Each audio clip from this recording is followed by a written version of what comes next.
ꯑꯩꯈꯣꯏ ꯌꯨꯝ ꯃꯅꯤꯡꯗ ꯑꯣꯏꯗꯣꯏꯅꯦꯕ ꯅꯥꯀꯟꯗ ꯍꯧꯖꯤꯛ ꯍꯧꯖꯤꯛ ꯈꯨꯗꯛꯇ ꯑꯗꯨꯝ ꯂꯥꯛꯁꯤꯟꯕꯤꯔꯣ ꯑꯣꯗꯔ ꯇꯧꯁꯟꯕꯤꯔꯣ ꯌꯦꯡꯉꯒ ꯄꯤꯖꯒꯦ ꯑꯁꯤ ꯆꯦꯡꯒꯨꯝ ꯀꯝꯄꯅꯤ ꯆꯦꯡꯒꯨꯝ ꯀꯝꯄꯅꯤꯗꯔ ꯃꯌꯥꯝ ꯆꯪꯕꯤꯔꯣ ꯂꯥꯏꯚꯇ ꯆꯪꯕꯤꯌꯣ ꯆꯦꯡꯒꯨꯝ ꯇꯧꯕ ꯌꯦꯡꯃꯤꯟꯅꯁꯦ ꯇꯣ ꯑꯩꯈꯣꯏ ꯆꯦꯡꯒꯨꯝ ꯌꯥꯝꯅ ꯍꯧꯖꯤꯛ ꯆꯦꯡꯒꯨꯝ ꯇꯧꯔꯦ ꯆꯦꯡꯒꯨꯝ ꯃꯔꯨꯝ ꯂꯩꯌꯦ ꯃꯌꯥꯝ ꯌꯦꯡꯃꯤꯟꯅꯁꯦ ꯃꯌꯥꯝ ꯆꯪꯕꯤꯌꯣ ꯆꯪꯕꯤꯔꯣ ꯀꯩꯅꯣ ꯍꯦ ꯆꯦꯡꯒꯨꯝ ꯃꯔꯨꯝꯕꯨ ꯀꯃꯥꯏꯅ ꯂꯩꯗꯣꯏꯅꯣ ꯌꯦꯡꯒꯦ ꯑꯃꯈꯛꯇꯔꯣ ꯂꯩꯔꯝꯕꯁꯨ ꯌꯥꯏ ꯑꯁꯤꯗꯩ ꯄꯣꯛꯂꯛꯄ ꯑꯣꯏꯔꯝꯒꯅꯤ ꯑꯗꯩ ꯄꯣꯛꯄꯁꯨ ꯈꯪꯗꯦ ꯆꯦꯡꯒꯨꯝ ꯃꯄꯤ ꯍꯥꯏꯔꯗꯤ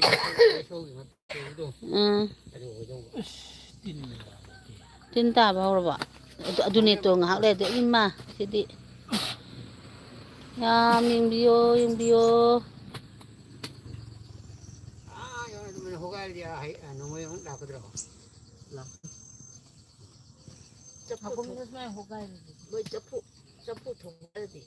ꯌꯥꯝ ꯆꯪꯕꯤꯔꯛꯑꯣ ꯑꯩꯗꯤ ꯎꯗꯤ ꯈꯪꯗꯦ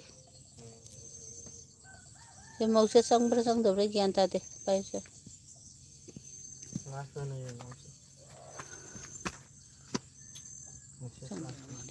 ꯆꯪꯗꯦꯀꯣ ꯃꯤ ꯈꯤꯂꯒ꯭ꯔꯝꯅ ꯍꯨ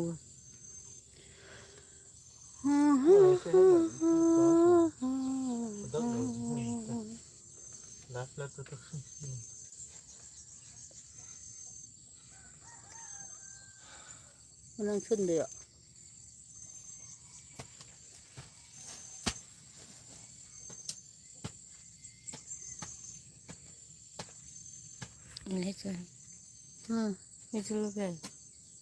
ꯆꯪꯃ ꯈꯨꯠꯇꯧꯗꯤ ꯑꯗꯨ ꯆꯪꯉ ꯍꯥꯏ ꯈꯣꯀꯣ ꯌꯨꯁꯨꯅ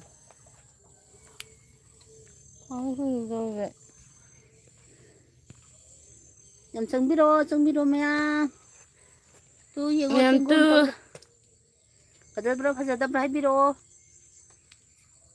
ꯃꯌꯥꯝ ꯂꯥꯏꯛꯇ ꯆꯪꯕꯤꯔꯛꯑꯣ ꯃꯌꯥꯝ ꯑꯩꯈꯣꯏ ꯊꯥꯅꯤ ꯈꯪ ꯇꯧꯔ ꯈꯨꯗꯛꯇ ꯊꯥꯖꯔꯛꯄꯅꯤꯀꯣ ꯃꯌꯥꯝ ꯋꯥꯔꯧꯕꯤꯕ ꯌꯥꯗꯦ ꯆꯤꯡꯒꯨꯝꯁꯦ ꯌꯦꯡꯍꯟꯅꯤꯡꯕꯒꯤ ꯆꯤꯡꯒꯨꯝꯗꯨꯗ ꯌꯥꯝ ꯌꯥꯝ ꯍꯥꯎꯕꯅꯤ ꯃꯤꯒꯤꯒ ꯃꯍꯥꯎ ꯇꯣꯉꯥꯟꯕꯅꯦ ꯑꯩꯈꯣꯏꯒꯤꯅ ꯍꯦꯟꯅ ꯍꯥꯎꯋꯤ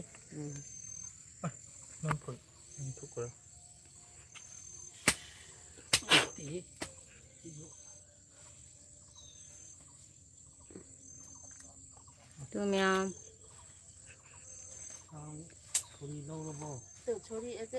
ꯃꯤ ꯑꯦꯄꯟꯒꯗ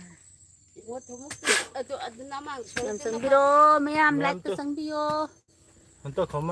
ꯌꯥꯝꯗ ꯂꯥꯛꯄꯤꯌꯣ ꯆꯤꯡꯒꯨꯝ ꯇꯧꯕ ꯌꯦꯡꯕꯤꯌꯣ ꯆꯤꯡꯒꯨꯝꯗꯣ ꯑꯁꯣꯝꯗꯁꯨ ꯎꯠꯂꯣ ꯑꯁꯣꯝꯗꯁꯨ ꯃꯌꯥꯝ ꯌꯥꯝ ꯊꯥꯖꯕꯗ ꯌꯦꯡꯉꯨꯅꯦ ꯃꯌꯥꯝ ꯑꯩꯈꯣꯏ ꯍꯥꯀꯨꯝꯁꯨ ꯊꯣꯛꯄꯗꯤ ꯊꯣꯛꯑꯦ ꯑꯗꯨ ꯑꯣꯏꯔꯁꯨ ꯀꯨꯝꯁꯤꯅ ꯍꯥꯀꯨꯝꯁꯨ ꯎꯠꯄꯗꯤ ꯎꯠꯄꯅꯦ ꯃꯌꯥꯝ ꯑꯗꯨ ꯊꯥꯗꯤ ꯊꯥꯒꯠꯆꯕꯅꯦ ꯑꯗꯣ ꯂꯥꯠꯇꯗꯤ ꯊꯥꯗꯦ ꯉꯁꯤꯗꯤ ꯃꯌꯥꯝ ꯌꯦꯡꯕꯤꯌꯣ ꯌꯦꯡꯉꯨꯅꯦ ꯆꯤꯡꯅꯨꯡ ꯃꯅꯨꯡꯗ ꯁꯥꯠꯄ ꯑꯗꯨꯃꯥꯏꯅꯒ ꯇꯧꯋꯦ ꯑꯩꯗꯤ ꯄꯨꯔꯥ ꯉꯛꯈ꯭ꯔꯦ ꯇꯨ ꯃꯌꯥꯝ ꯌꯦꯡꯉꯨꯇꯨ ꯃꯣꯏ ꯐꯣꯟꯗꯒ ꯊꯥꯒꯠꯂꯛꯄꯗꯗꯤ ꯑꯁ ꯃꯣꯏꯁꯦ ꯇꯧꯁꯟꯅꯕ ꯈꯜꯂꯦ ꯑꯗꯣ ꯑꯩ ꯁꯤꯗ ꯑꯩꯈꯣꯏꯁꯤꯗ ꯄꯥꯟ ꯀꯥꯟꯗꯗꯤ ꯂꯣꯏ ꯇꯠꯄ ꯃꯥꯜꯂꯦ ꯌꯦꯡꯉ ꯀꯨꯡꯃꯟꯈꯤꯗꯅ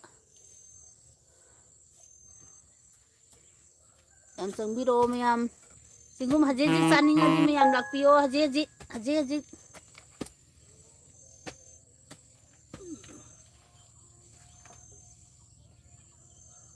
ꯑꯁ ꯐꯖꯔꯦꯍꯦ ꯌꯦꯡꯉꯨꯇꯨ ꯃꯌꯥꯝ ꯑꯗꯨꯝ ꯂꯥꯛꯁꯤꯟꯕ ꯌꯥꯅꯤꯀꯣ ꯑꯦꯗ꯭ꯔꯦꯁꯇꯤ ꯐꯨꯅꯥꯟ ꯃꯔꯤꯡ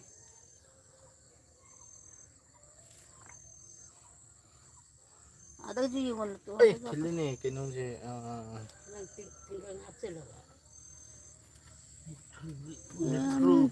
ꯊꯤꯜꯂꯤ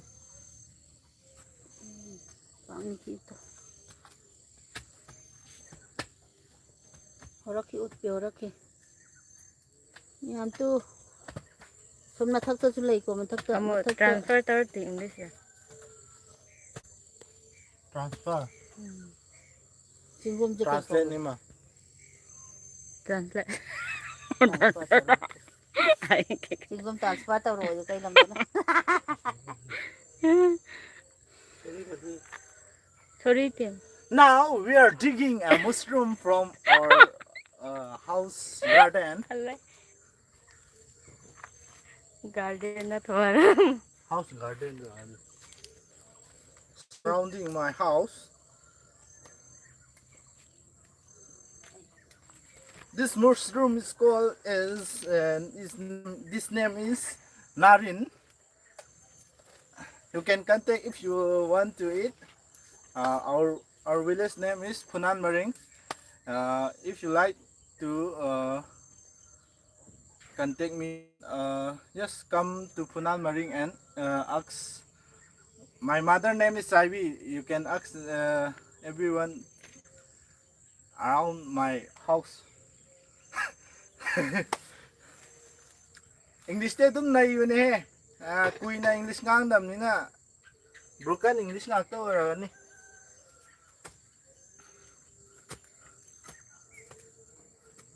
Mayam lakpiyo dum. What is your language? Ko. Yukum laga.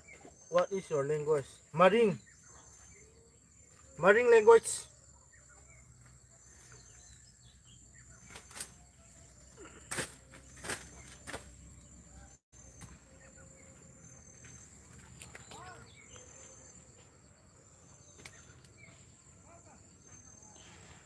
Wow, sister, aisu mushroom do yam na di pame da sister hai. Kay lamday oy din no lap pro. Sister din ang nagkumun eh. Sister nung hayop ni. Nang ang hayop ni.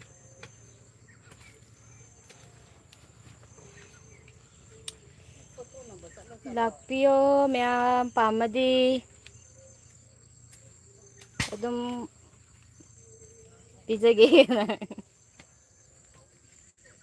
Ako'y bawang ang dire. Yatre.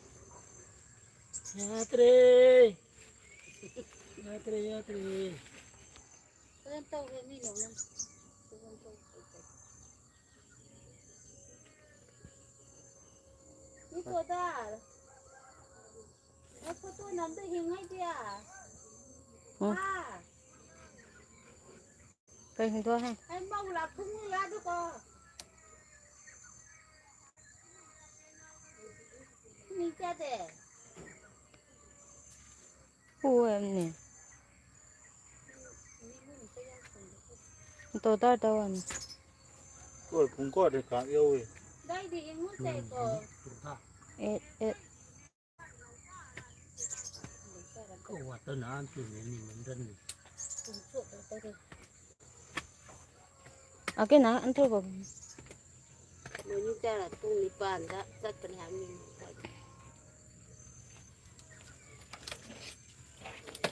Group này bra. Kaday doon sibo. Eko yung maning dane. Nhưng mà mang hay Yung mamang dane.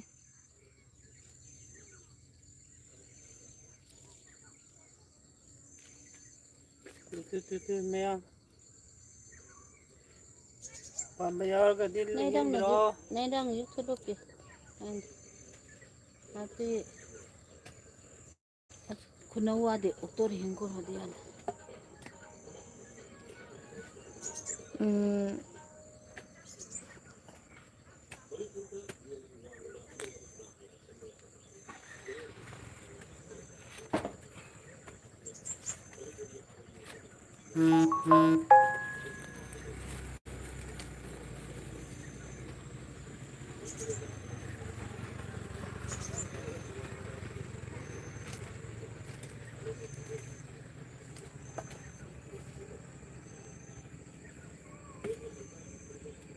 Ni group này mắc bèn.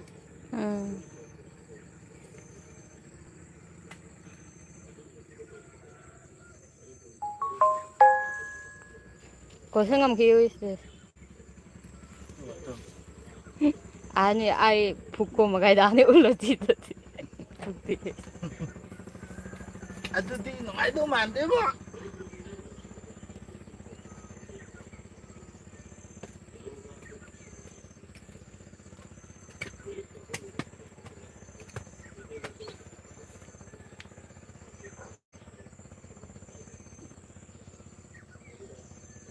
ꯀꯔꯝꯕꯁꯤꯅ ꯀꯨꯞꯄ ꯅꯨꯡꯉꯥꯏꯌꯦꯕ ꯁꯥꯈꯤꯕꯕꯨꯗꯤ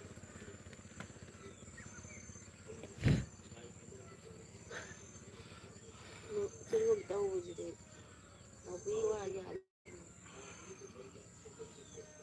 ꯅꯥꯎꯄꯤ ꯋꯥ ꯌꯥꯜꯂꯤ Cinggung cinggung.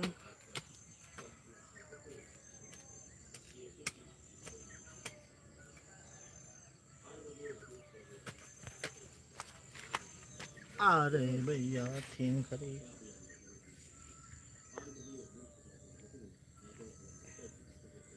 ꯌꯥꯝ ꯌꯦꯡꯉꯣ ꯃꯌꯥꯝ ꯆꯪꯕꯤꯔꯛꯑꯣ Nakkan tolok bersinan dong ngaseta. ꯃꯌꯥꯝ ꯆꯪꯕꯤꯌꯣꯔꯣ ꯂꯥꯏꯠꯇ ꯆꯪꯕꯤꯔꯛꯑꯣ ꯆꯦꯡꯒꯨꯝ Ayo hikal. Two ꯐꯖꯗ꯭ꯔꯥ two ꯁꯤꯗꯁꯨ ꯁꯤ ꯎ ꯃꯔꯛꯁꯤꯗꯅꯤꯀꯣ ꯍꯧꯔꯛꯏꯁꯦ ꯇꯧꯕꯗ ꯌꯥꯝ ꯋꯥꯏ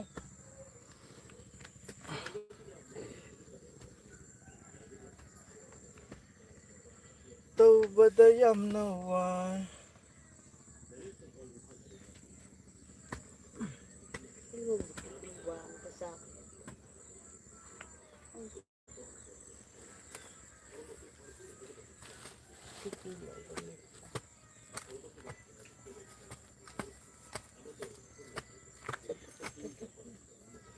ꯐꯖꯗ꯭ꯔꯥ ꯃꯌꯥꯝ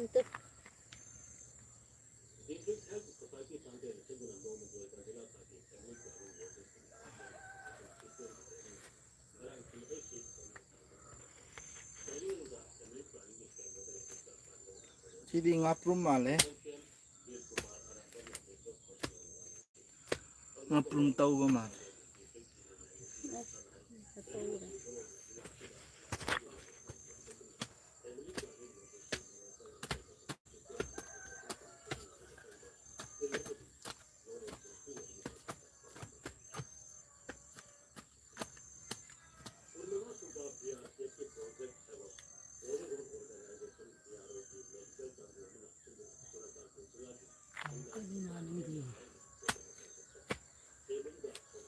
Ma'am, fukpaju amuk nungai, amuk wai. Si fukpada amuk wakan nungai ba. Tawri.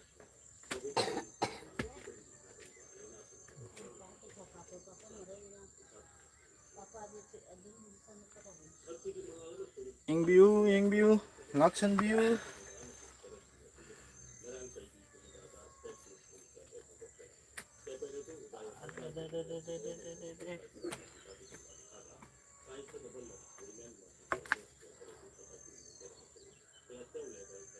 Oh.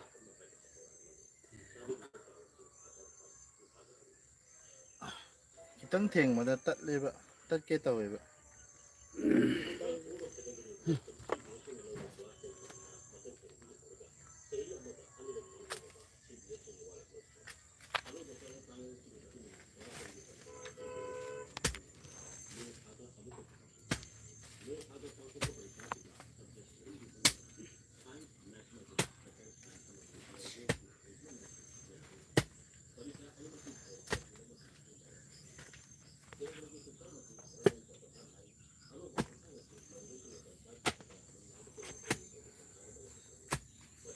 Kami kangkang.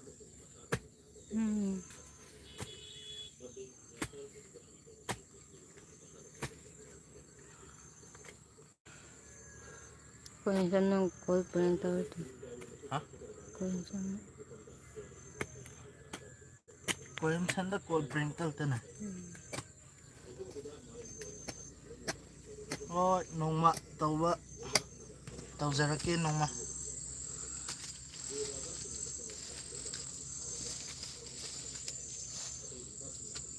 kaya Hintu ke.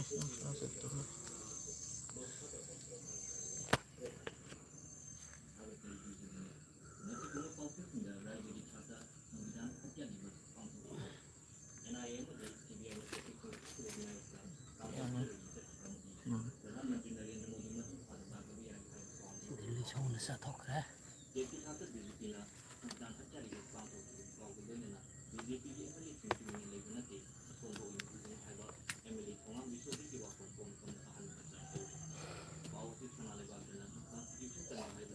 ma'am, taning da bro si ꯆꯥꯅꯤꯡꯉꯗꯤ ꯂꯧꯕ ꯂꯥꯛꯄꯤꯌꯨ ꯐꯖꯔꯦ ꯐꯖꯔꯦ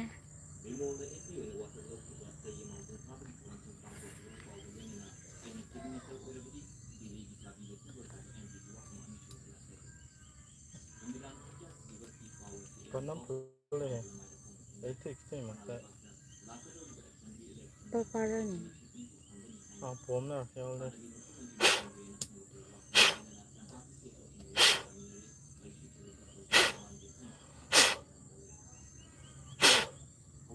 Manung datin amu yaw.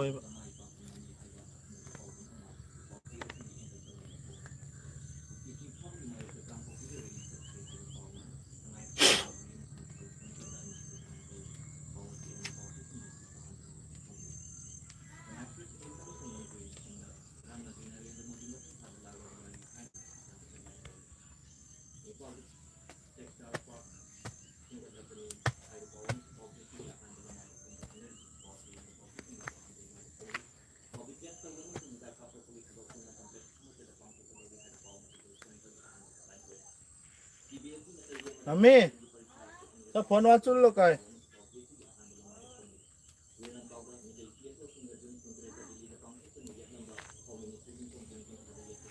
Ma'am si thumuk ama si thando male do. Thangadawre hujiksu adum umuti thangani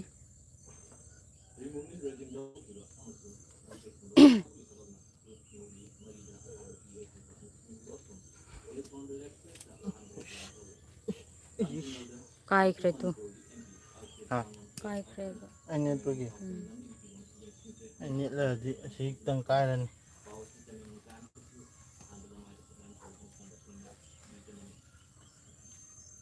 Ma'am, phone je mama da sinaram ke ngahak ko. Ado comment pirak po to pa din waro bigno halaga amuk pa sige. fajana tawjake nang thillaga dum lakto na namaga namma thamam dera To hek nam lui la rồi này.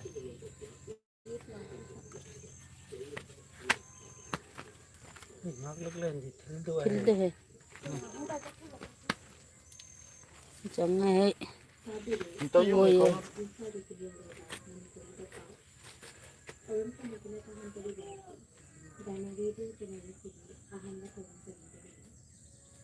Sangden biro isana pala ka kamende halan ke haji hando halakte na waraw bigano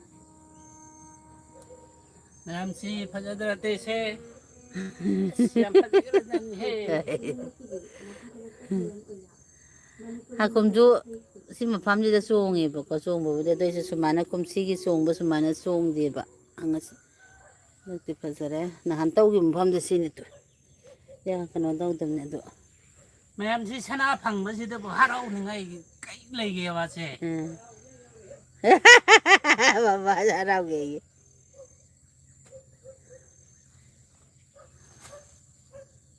ko bada chingum tawba haitene duna isan aji imau nupi de moi koi iner moi photo kapane na satkre isan paga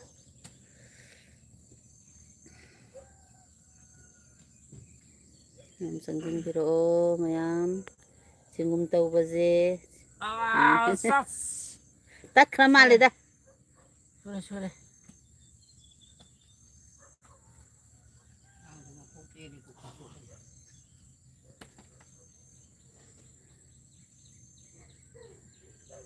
aigi ngonjidi dum pipi hidak su leire mangra ani ko si mangra ko gi angauba mari satpa potune si mai gi kanu chingum marak sida je to man lo thui ji ko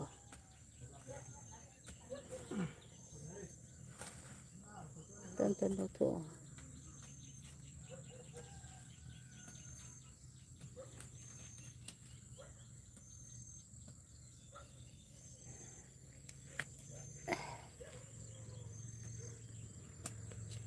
fazaba fazadabjo biro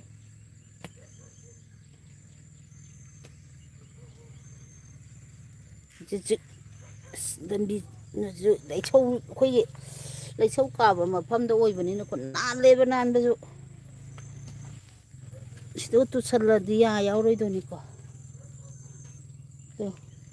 ꯁꯤ ꯇꯧꯈꯤꯕꯩꯅꯤꯀꯣ ꯑꯗꯣ ꯁꯤꯗꯁꯨ ꯋꯥꯔꯤꯗꯨꯗꯣ ꯁꯤꯁꯨ ꯂꯥꯛꯑꯦ ꯐꯨꯛꯆꯔꯦ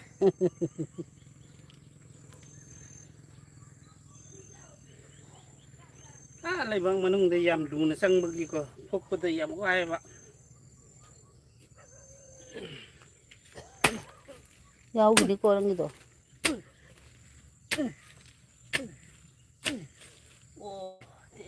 ꯑꯩꯅ ꯌꯥꯎꯅꯤ ꯍꯥꯏꯔ ꯑꯗꯨꯝ ꯌꯥꯎꯏ ꯑꯗꯨ ꯂꯧꯊꯣꯛ ꯇꯞꯅ ꯂꯧꯊꯣꯛ ꯆꯤꯛꯇꯤꯛ ꯃꯔꯛꯇ ꯍꯦꯛ ꯄꯥꯜꯂꯦ ꯃꯥꯁꯨ ꯑꯍꯥꯡꯕꯗ ꯄꯥꯜꯂꯛꯑꯗꯤ ꯐꯩ ꯍꯌꯦꯡꯈꯩꯗꯤ ꯑꯍꯥꯡꯕꯗ ꯄꯥꯜꯂꯣꯏꯅ ꯍꯥꯏꯔꯒꯦ ꯑꯩ ꯄꯥꯜꯂꯤꯕ ꯖꯒꯥꯁꯦ ꯌꯥꯝ ꯆꯤꯟꯈ꯭ꯔꯕ ꯖꯒꯥꯁꯤꯗ ꯄꯥꯜꯂꯦꯕ ꯋꯥꯎ ꯃꯈꯣꯛ ꯀꯩꯅꯣ ꯇꯧꯔꯦ ꯉꯁꯥꯏ ꯇꯦꯛꯈꯤꯕꯗꯨꯅꯤꯗ ꯍꯣꯏ ꯆꯤꯡꯒꯨꯝꯁꯦ ꯃꯊꯛꯇ ꯄꯥꯟꯕ ꯑꯣꯏꯗꯤ ꯅꯤꯛꯊꯔꯗꯤꯀꯣ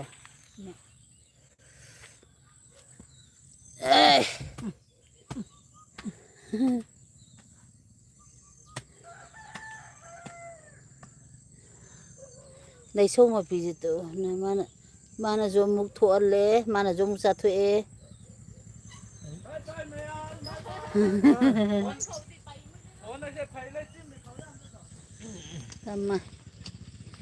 ꯐꯣꯟ ꯐꯩꯌꯦ ꯐꯣꯟ ꯇꯧꯕꯗꯤ ꯉꯝꯗ꯭ꯔꯕꯅꯤꯅ ꯂꯥꯝꯃ ꯂꯩꯔꯦꯗꯣ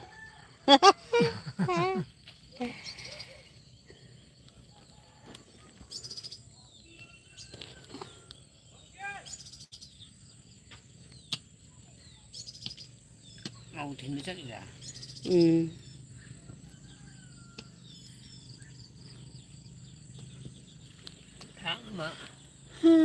ꯁꯥꯡꯕ ꯃꯇꯣꯟ ꯇꯨꯝꯗꯨ ꯑꯣꯏꯔꯗꯤ ꯅꯨꯡꯉꯥꯏꯗꯧꯕ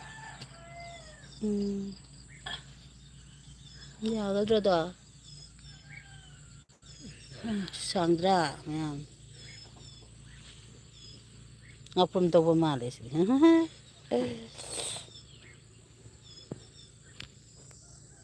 ꯐꯤꯠ ꯑꯅꯤ ꯍꯦꯟꯅ ꯆꯪꯉꯤꯅꯦ ꯀꯩꯅꯣ ꯑꯃꯁꯨ ꯇꯦꯛꯑꯦ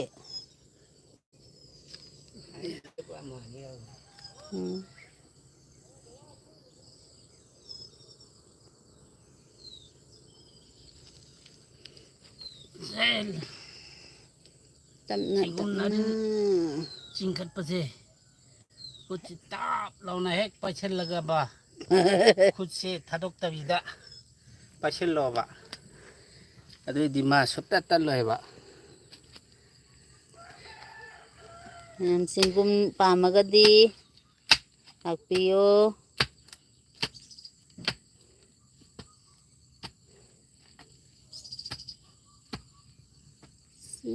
ꯆꯦꯡꯒꯨꯝ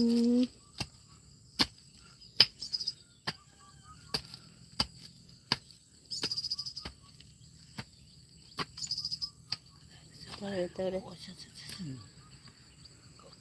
ꯀꯧꯊꯠꯈ꯭ꯔꯦ ꯑꯁ ꯌꯣꯄꯥꯛꯅ ꯂꯥꯛꯇ ꯃꯥꯡꯉꯦꯍꯦ ꯁꯣꯏꯗꯠꯈ꯭ꯔꯦ ꯎꯄꯥꯏ ꯂꯩꯇꯦ ꯇꯨ ꯃꯀꯣꯛꯀ ꯇꯣꯡꯉꯥꯜꯂꯦ ꯃꯀꯣꯛꯀ ꯃꯆꯥꯒ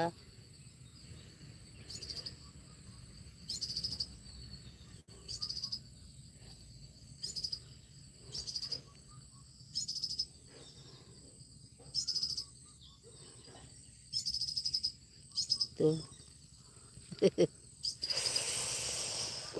Đấy.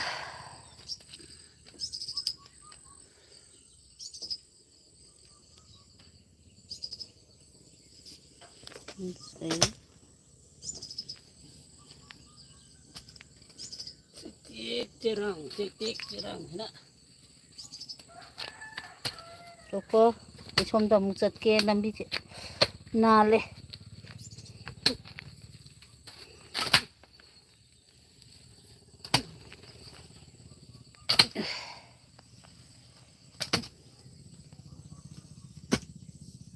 mang ra đó anh tận là thuốc rồi này phải lấy tia cái đâu đấy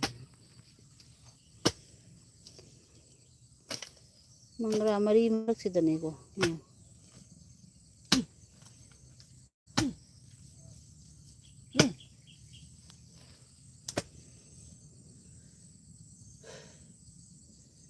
ꯒꯨꯝꯅꯔꯤ ꯇꯧꯕꯁꯦ ꯋꯥꯖꯥꯅꯤꯍꯦ ꯂꯩꯕꯥꯛꯁꯦ ꯁꯣꯟꯕ ꯋꯥꯔꯦ ꯂꯩꯕꯥꯛꯁꯦ ꯀꯣꯝ ꯑꯣꯏꯅ ꯇꯧꯔꯒ ꯇꯧꯕꯅꯤꯅꯀꯣ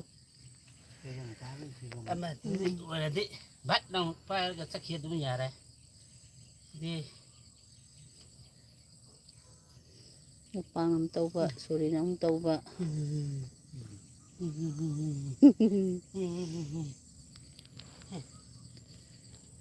ꯆꯠꯇ꯭ꯔꯦꯉꯣ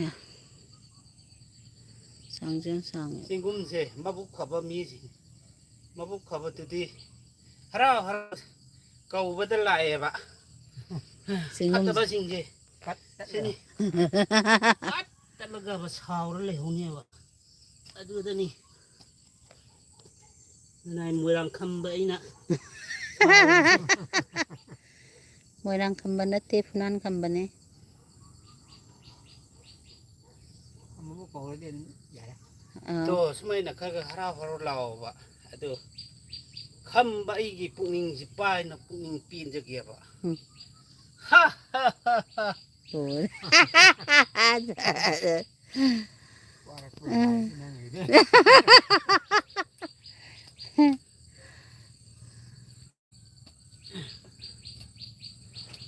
ꯍꯔꯥꯎꯕꯒꯤ ꯈꯨꯅꯣꯛ ꯅꯠꯇꯦꯕ ꯈꯋꯥꯡꯁꯤ ꯁꯨꯝ ꯅꯥꯔꯛꯑꯕ ꯑꯗꯨꯅ ꯈꯤꯇꯪ ꯅꯣꯛꯊꯣꯛꯄꯤꯗꯧꯕ ꯁꯤ ꯇꯧꯅꯤꯡꯉꯥꯏꯗꯤ ꯕꯔꯤꯗ ꯂꯩꯔꯤꯀꯣ ꯃꯌꯥꯝ ꯑꯗꯨꯒ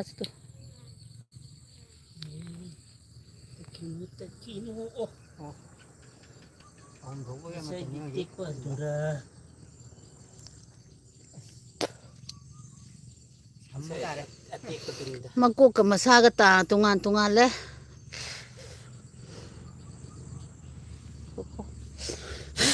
ꯇꯤꯟꯅ ꯃꯔꯣꯟ ꯑꯃ ꯆꯤꯡꯒꯨꯝ ꯇꯧꯋꯦꯅ ꯁꯥꯎꯔꯦ ꯈꯪꯗꯦ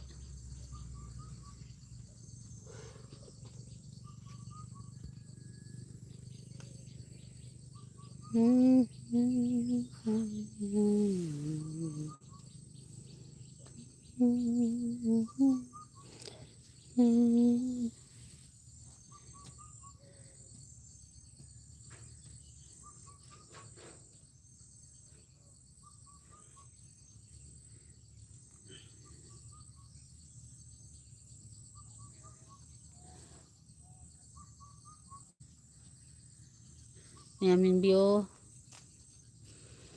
ꯃꯌꯥꯝ ꯆꯪꯁꯤꯟꯕꯤꯔꯣ ꯈꯨꯗꯛꯇ ꯊꯥꯕꯕꯨꯗꯤ ꯑꯣꯏꯔꯦꯀꯣ ꯃꯌꯥꯝ ꯑꯗꯨꯕꯨ ꯃꯌꯥꯝ ꯋꯥꯔꯧꯕꯤꯔꯣ ꯉꯥꯏꯍꯥꯛ ꯑꯩꯈꯣꯏꯁꯨ ꯁꯤ ꯆꯣꯡꯉꯝꯕꯒꯤ ꯍꯔꯥꯎ ꯍꯔꯥꯎ ꯊꯥꯖꯔꯛꯄꯅꯦ ꯃꯌꯥꯝ ꯌꯦꯡꯍꯟꯅꯤꯡꯕꯒꯤꯀꯣ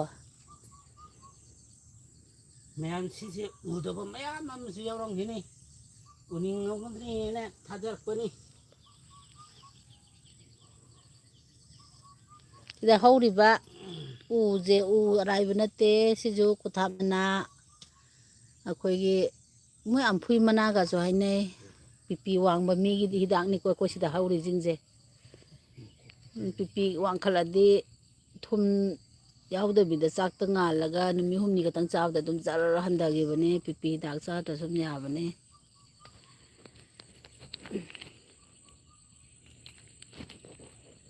ꯀꯨꯏꯔꯛꯑꯦ ꯑꯩꯈꯣꯏꯁꯨ ꯕꯤꯄꯤ ꯋꯥꯡꯕ ꯈꯣꯠꯄꯒꯤ ꯒꯨꯂꯤ ꯆꯥꯎ ꯈꯣꯠꯂꯣ ꯍꯥꯏ ꯆꯥꯗꯦ ꯑꯩꯗꯤ ꯁꯤꯁꯦ ꯑꯅꯝꯕꯅ ꯁꯤꯖꯤꯟꯅꯩ ꯁꯤꯒꯤ ꯄꯣꯠꯁꯦ ꯈꯨꯊꯥꯞ ꯃꯅꯥ ꯑꯁ ꯌꯥꯏꯌꯦ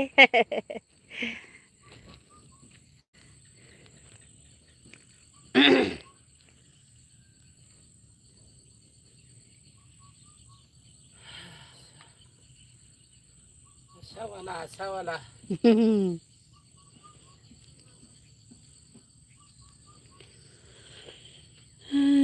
ꯆꯤꯡꯒꯨꯝꯁꯦ ꯌꯥꯝ ꯂꯩꯔꯤ ꯇꯧꯕꯁꯦ ꯃꯇꯝ ꯌꯥꯝ ꯀꯨꯏꯅ ꯆꯪꯉꯤꯀꯣ ꯃꯥꯁꯦ ꯂꯩꯕꯥꯛꯇ ꯇꯧꯕꯅꯤꯅ ꯂꯩꯕꯥꯛꯇ ꯂꯨ ꯂꯨꯅ ꯇꯧꯗꯗ꯭ꯔꯒꯗꯤ ꯃꯩꯁꯦ ꯁꯥꯡꯕꯅꯤꯅꯀꯣ ꯌꯥꯝ ꯋꯥꯏꯕ ꯑꯩꯈꯣꯏꯒꯤ ꯀꯧꯈꯥ ꯇꯧꯕ ꯆꯞ ꯃꯥꯟꯅꯩ ꯃꯌꯥꯝ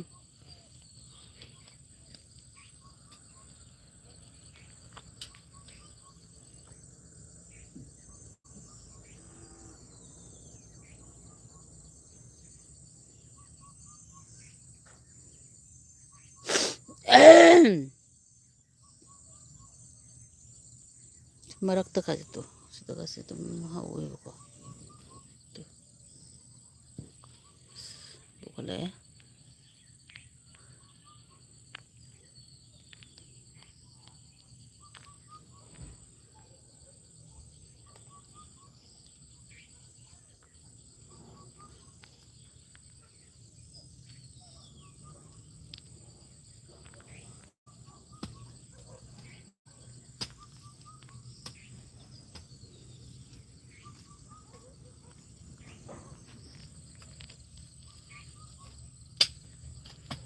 Yang kina tahu sama dulu tahu begitu.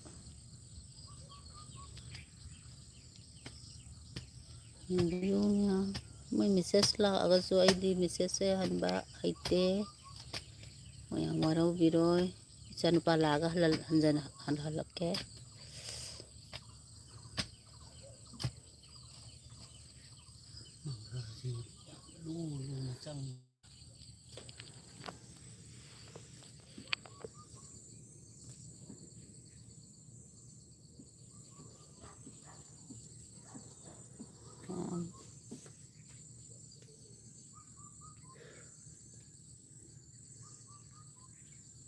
지금 또 보지.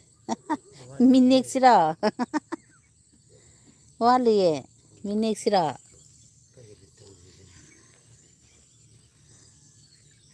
아니 빠스 지금 또 와리 하에.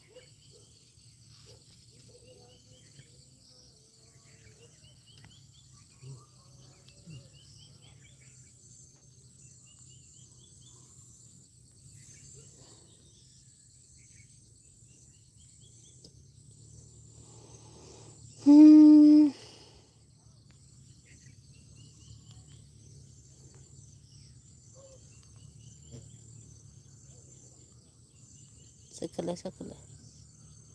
Tuh. Yung nasuk, kano tawuzibo, sangwazi tawrok pada dikyam na. Waro. Haujo habo, wajo haba dinita. Kung sola di, chin sola ito. Ko pa, singum tawwe kasi gingi ko pa ito. Tawwa din ngam, diba mamang singum bali dila yaba. Sila ko yung gone ko.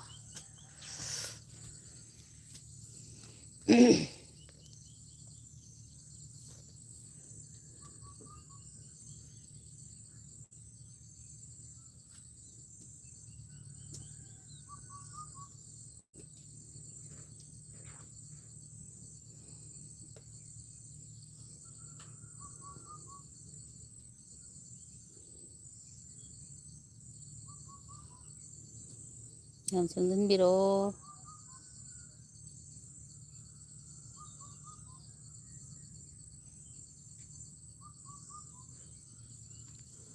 Man tấu đi thôi, hara lại vậy. Ai tấu được quất tắt kìa. Ma singgung gi mamana boy bani. Ichan pale, aja mala agadi, ma jom tau bayar ni ko.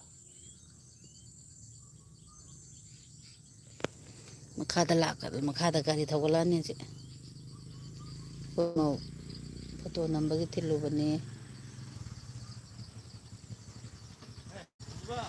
Tu, jan palak re.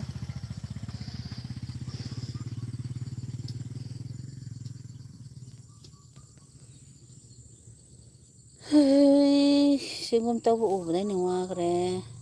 Singum tu. Yang dia tu.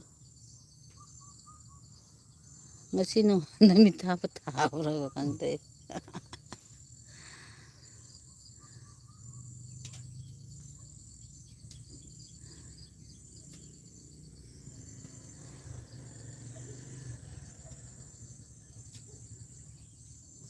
Yang sang biro.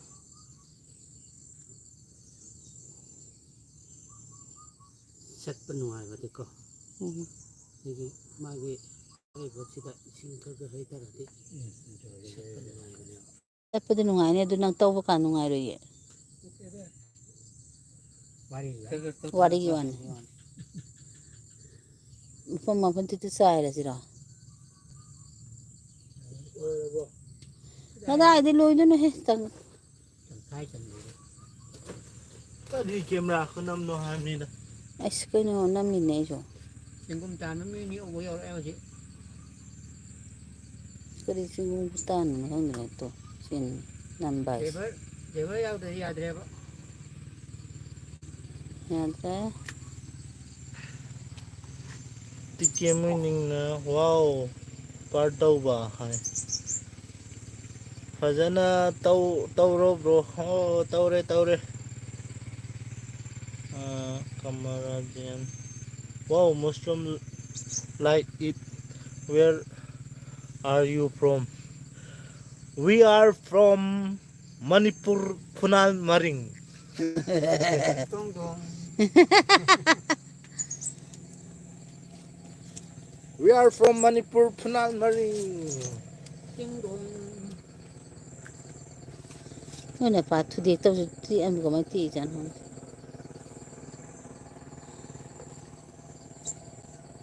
ꯅꯣꯏꯅ ꯄꯨ ꯀꯨꯝꯃꯛꯏꯍꯦ ꯋꯥꯇꯨ ꯁꯅꯩ ꯅꯥꯜꯂꯤꯀꯣ ꯆꯤꯡꯒꯨꯝ ꯇꯧꯕ ꯌꯦꯡꯅꯤꯡꯃꯟꯗꯅ ꯀꯨꯝꯃꯛꯏꯍꯦ ꯃꯃꯥꯡꯗ ꯆꯤꯡꯒꯨꯝꯁꯦ ꯂꯩꯕ ꯇꯧ Chinggunga pula wong kumakan.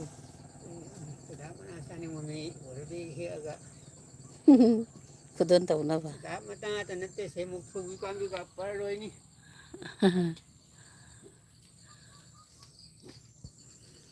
ꯃꯤꯊ꯭ꯔꯨꯕꯤ ꯄꯥꯝꯕꯤꯅꯦ ꯁꯤꯗ ꯍꯧꯔꯤꯁꯤꯅ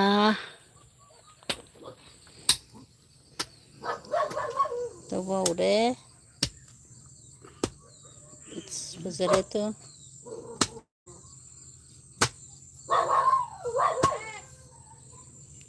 ꯂꯩꯕꯥꯛ ꯈꯨꯂꯨꯗꯣ ꯇꯧꯕꯗꯣ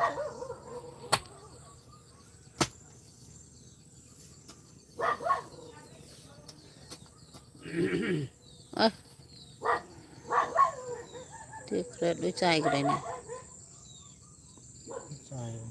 이씨 부자리해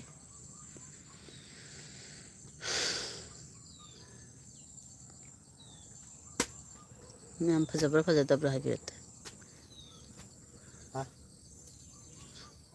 ꯃꯌꯥꯝ ꯐꯖꯕ ꯐꯖꯗꯕ ꯍꯥꯏꯕꯤꯌꯨꯀꯣ ꯍꯥꯏꯕꯤꯔꯣ ꯃꯌꯥꯝ ꯐꯖꯕ ꯐꯖꯗꯕ꯭ꯔꯥ ꯆꯤꯡꯒꯨꯝ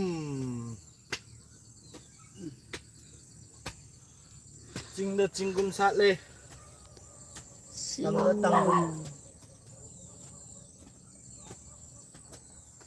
ꯂꯨꯗ꯭ꯔꯥ ꯃꯌꯥꯝ ꯁꯤ ꯇꯧꯗꯣꯏꯅꯤꯀꯣ ꯑꯗꯨꯝ ꯇꯝꯗꯅ ꯑꯗꯨꯁꯨ ꯎꯁꯤꯗꯤ ꯆꯤꯡꯗꯅ ꯑꯅꯝꯕ ꯂꯩꯗꯅ ꯇꯣ ꯌꯥꯗ꯭ꯔꯦ ꯇꯣ ꯂꯨꯗ꯭ꯔꯥ ꯃꯄꯥꯝꯆꯥꯒꯤꯁꯤꯗ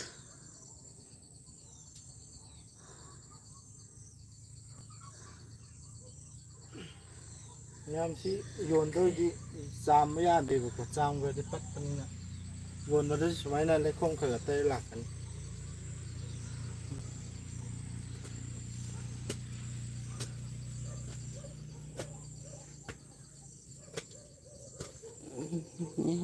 ꯑꯃ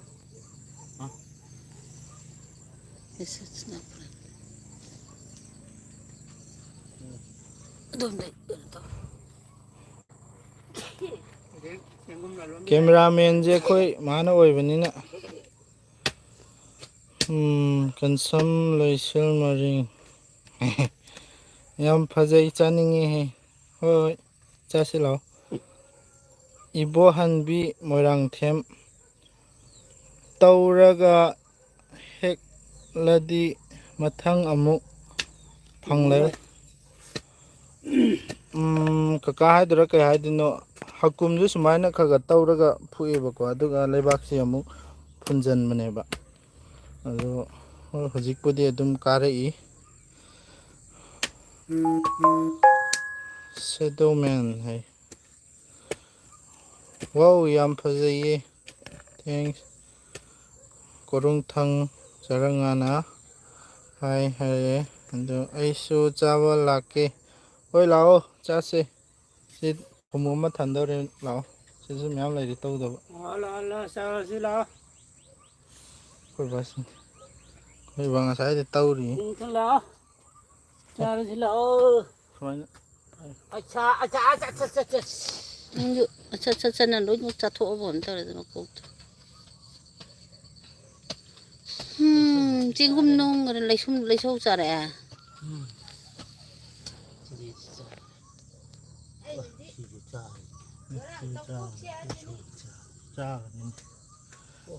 ꯁꯤ ꯂꯩꯁꯧꯅ ꯆꯥꯈ꯭ꯔꯦ ꯃꯌꯥꯝ ꯇꯨ ꯂꯩꯁꯧ ꯆꯥꯈꯤꯕꯩꯅꯦ ꯁꯤ ꯃꯥ ꯂꯩꯐꯝꯁꯤꯗ ꯁꯤ ꯑꯩꯈꯣꯏꯗꯤ ꯆꯥꯕ ꯆꯣꯡꯍꯜꯂꯛꯄ ꯌꯥꯅꯤ ꯃꯥꯅꯁꯨ ꯑꯃꯨꯛ ꯆꯥꯊꯣꯛꯄ ꯂꯩꯁꯧ ꯂꯩꯕ ꯃꯐꯝꯁꯦ ꯁꯤ ꯑꯗꯨꯝ ꯆꯣꯡꯒꯜꯂꯦꯕ ꯑꯗꯨꯝ ꯃꯥꯅꯁꯨ ꯑꯃꯨꯛ ꯆꯥꯊꯣꯛꯑꯦꯕ ꯃꯇꯝꯗꯣ ꯍꯦꯟꯒꯗꯤ ꯆꯥꯕ ꯋꯥꯅꯤ ꯍꯦꯛ ꯍꯧꯒꯠꯂꯛꯄꯗꯗꯤ ꯅꯣꯏꯅ ꯆꯥꯍꯧꯔꯣ ꯍꯥꯏꯕ ꯃꯇꯝꯗꯨꯗ ꯑꯩꯈꯣꯏꯅ ꯐꯨꯛꯄꯤꯍꯧꯗ꯭ꯔꯒꯗꯤ ꯃꯥꯅ ꯑꯃꯨꯛ ꯆꯥꯊꯣꯛꯄ ꯍꯥꯏꯇꯥꯔꯦ ꯃꯇꯝ ꯆꯥꯅ ꯀꯩꯅꯣ ꯇꯧꯗ꯭ꯔꯒꯗꯤ ꯑꯗꯨ ꯍꯥꯏꯇꯥꯔꯦꯅꯦꯀꯣ ꯐꯖꯕ ꯊꯣꯛꯂꯛꯏꯍꯦ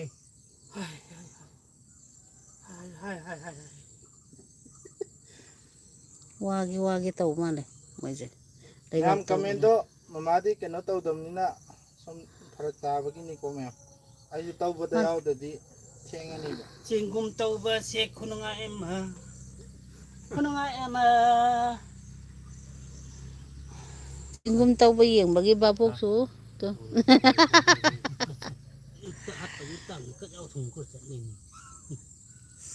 ꯆꯤꯡꯕꯤꯌꯨ ꯇꯣ ꯐꯖꯔꯦ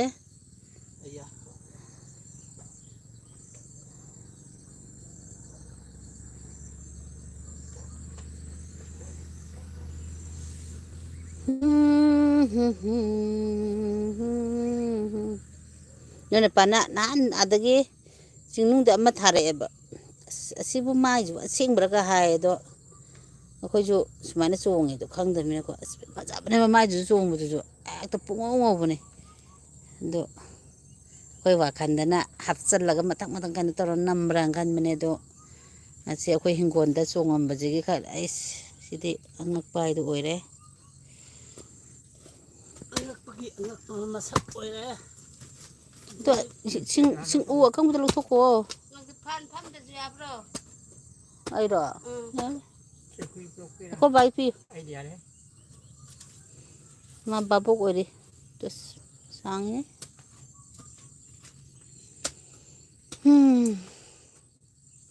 ꯇꯧꯗꯕ ꯌꯦꯡꯕ ꯑꯩꯅꯕꯨ ꯉꯥꯎꯔꯦ ꯀꯩꯅꯣ ꯇꯧꯔꯦ ꯋꯥꯔꯦ ꯆꯦꯡꯒꯨꯝ ꯇꯧꯕ ꯌꯦꯡꯕꯁꯤ ꯕꯥꯕꯣꯛ ꯌꯥꯎꯗꯗꯤ ꯌꯥꯗꯦ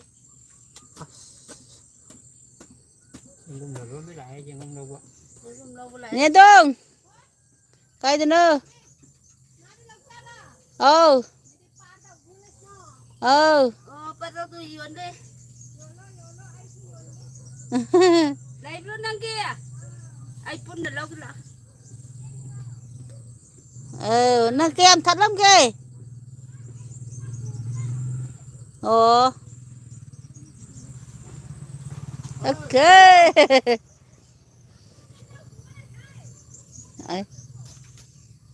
ꯇꯨ ꯕꯥꯕꯣꯛ ꯂꯩꯔꯦ ꯇꯨ ꯍꯥꯏ ꯃꯌꯥꯝ ꯕꯥꯕꯣꯛꯅꯦ ꯑꯩ ꯆꯦꯡꯒꯨꯝꯁꯦ ꯁꯨꯃꯥꯏꯅ ꯆꯣꯡꯕꯁꯦ ꯑꯝꯇ ꯎꯗ꯭ꯔꯤ ꯏꯆꯥꯅꯨꯄꯤ ꯍꯣꯏꯗ ꯂꯥꯛꯄꯗꯒꯤ ꯍꯥꯀꯨꯝꯗꯩ ꯀꯨꯝꯁꯤꯐꯥꯎꯁꯦ ꯆꯦꯡꯒꯨꯝ ꯆꯥꯕꯗ ꯑꯩ ꯀꯨꯝꯁꯤꯁꯤ ꯌꯨꯝꯗ ꯅꯍꯥꯟꯁꯨ ꯊꯨꯝꯃꯣꯛ ꯑꯃꯅꯤꯀꯣ ꯇꯧꯈ꯭ꯔꯤꯗꯣ ꯏꯌꯥ ꯌꯥꯗꯕꯤꯗ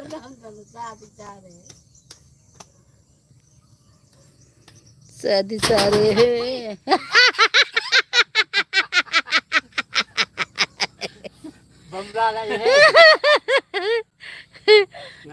ꯉꯥꯅꯨ ꯆꯣꯡꯈꯠꯂ ꯈꯪꯕ ꯋꯥꯗ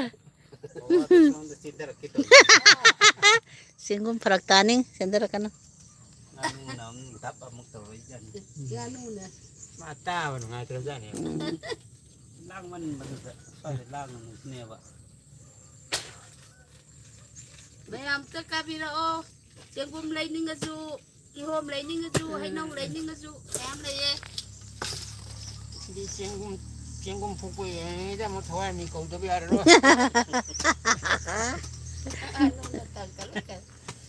ꯃꯌꯥꯝ ꯂꯥꯛꯑꯗꯤ ꯑꯩꯈꯣꯏ ꯆꯥꯟꯁ ꯄꯤꯅꯤ ꯁꯤꯗ ꯌꯦꯡꯅ ꯄꯤꯅꯤ ꯍꯩꯅꯧ ꯆꯥꯅꯤꯡꯉꯁꯨ ꯁꯧꯒ꯭ꯔꯤ ꯆꯥꯅꯤꯡꯉꯁꯨ ꯒ꯭ꯌꯥꯟ ꯇꯥꯁꯜꯂꯛꯇ꯭ꯔꯦ ꯍꯪꯒꯥꯝ ꯆꯥꯅꯤꯡꯉꯁꯨ ꯂꯩꯔꯦ ꯄꯥꯝꯃꯨꯏꯍꯦ ꯀꯨꯡꯃꯟꯈ꯭ꯔꯦ ꯑꯗꯨꯅꯅꯦ ꯀꯩꯅꯣꯗꯣ ꯊꯨꯝꯃꯨꯛꯇꯣ ꯈꯛꯇꯪ ꯊꯥꯡꯒꯠꯂꯣ ꯃꯔꯥꯗꯤ ꯇꯧꯕ ꯐꯔꯛ ꯇꯥꯔꯦꯕ ꯃꯊꯨꯕꯤ ꯃꯔꯥꯅꯤ ꯌꯥꯝ ꯀꯨꯏꯅ ꯆꯠꯄꯅꯤ ꯃꯊꯨꯕꯤ ꯃꯤꯊ꯭ꯔꯨꯕꯤ ꯃꯅꯥꯒꯤ ꯃꯔꯥꯒꯤ ꯃꯔꯛꯇ ꯆꯣꯡꯕꯅꯦ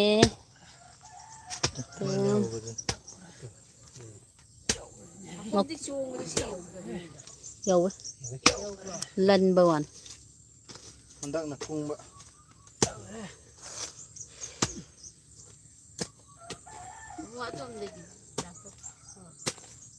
ꯃꯔꯥ ꯌꯥꯎꯗꯣꯔꯦ ꯎꯗꯨ ꯂꯧꯊꯣꯛꯑꯣ ꯎꯗꯨꯅ ꯄꯟꯗꯧꯔꯦ ꯀꯦꯃꯦꯔꯥꯃꯦꯟ ꯍꯥꯎ ꯁꯤꯗꯣ ꯂꯧꯈꯣꯡ ꯄꯨꯡꯗꯥꯅꯤ ꯅꯝ ꯂꯣꯏꯅꯦ ꯍꯨꯡꯉꯩꯅꯣ ꯅꯥꯜꯂꯦ ꯌꯥꯎꯋ ꯁꯟꯗꯒꯤ ꯂꯣ ꯁꯟꯗ ꯂꯨ ꯉꯥꯎꯒ ꯆꯠꯅꯤꯡꯉꯥꯏ ꯌꯥꯝ ꯇꯧ ꯏꯪꯂ ꯀꯩꯂꯣ ꯇꯣ ꯃꯌꯥꯝ ꯁꯤꯁꯨ ꯇꯧꯅꯤꯡꯉꯥꯏ ꯂꯩꯔꯤ ꯃꯤꯁꯨ ꯅꯝꯗ ꯀꯨꯟ ꯇꯣ ꯐꯖꯗ꯭ꯔꯥ ꯌꯧ ꯇꯝꯅꯤ ꯇꯣ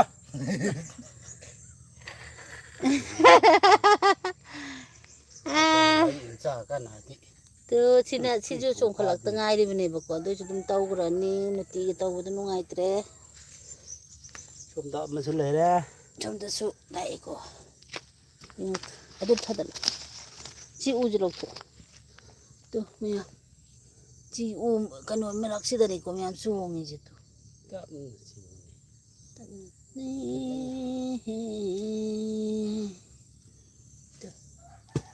ꯐꯖꯗ꯭ꯔꯥ ꯃꯌꯥꯝ ꯃꯪꯒ꯭ꯔꯥꯅꯤꯀꯣ ꯁꯤ ꯃꯪꯒ꯭ꯔꯥ ꯃꯔꯤ ꯆꯠꯄꯤ ꯑꯩꯈꯣꯏꯒꯤ ꯁꯤꯗꯁꯨ ꯆꯣꯡꯉꯤꯀꯣ ꯐꯖꯗ꯭ꯔꯥ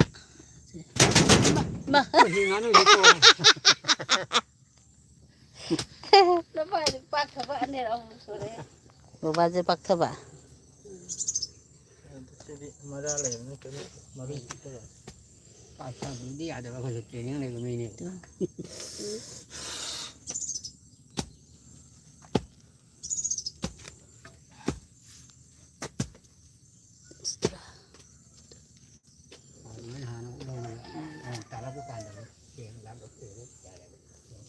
ꯃꯣꯏ ꯂꯩꯕꯥꯛ ꯇꯧꯕ ꯂꯨꯕ ꯈꯨꯠꯂꯨꯗꯣ ꯎꯠꯆꯔꯛꯀꯦꯀꯣ ꯃꯌꯥꯝ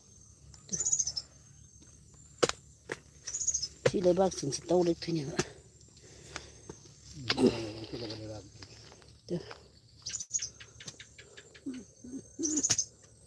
ꯌꯧꯈ꯭ꯔꯦ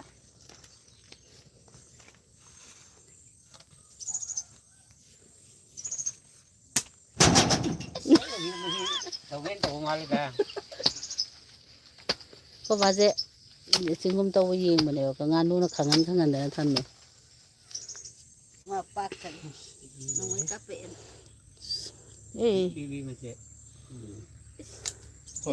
ꯀꯣꯔꯦ ꯅꯪꯒꯤꯗꯨꯗꯤ ꯈꯨꯠꯇꯨꯝꯗ ꯐꯧꯈꯤꯕ ꯋꯥꯅꯤ ꯃꯣꯏ ꯌꯦꯡꯉꯣ ꯂꯤꯛꯂꯤ ꯃꯆꯦꯠꯀꯨꯝꯕ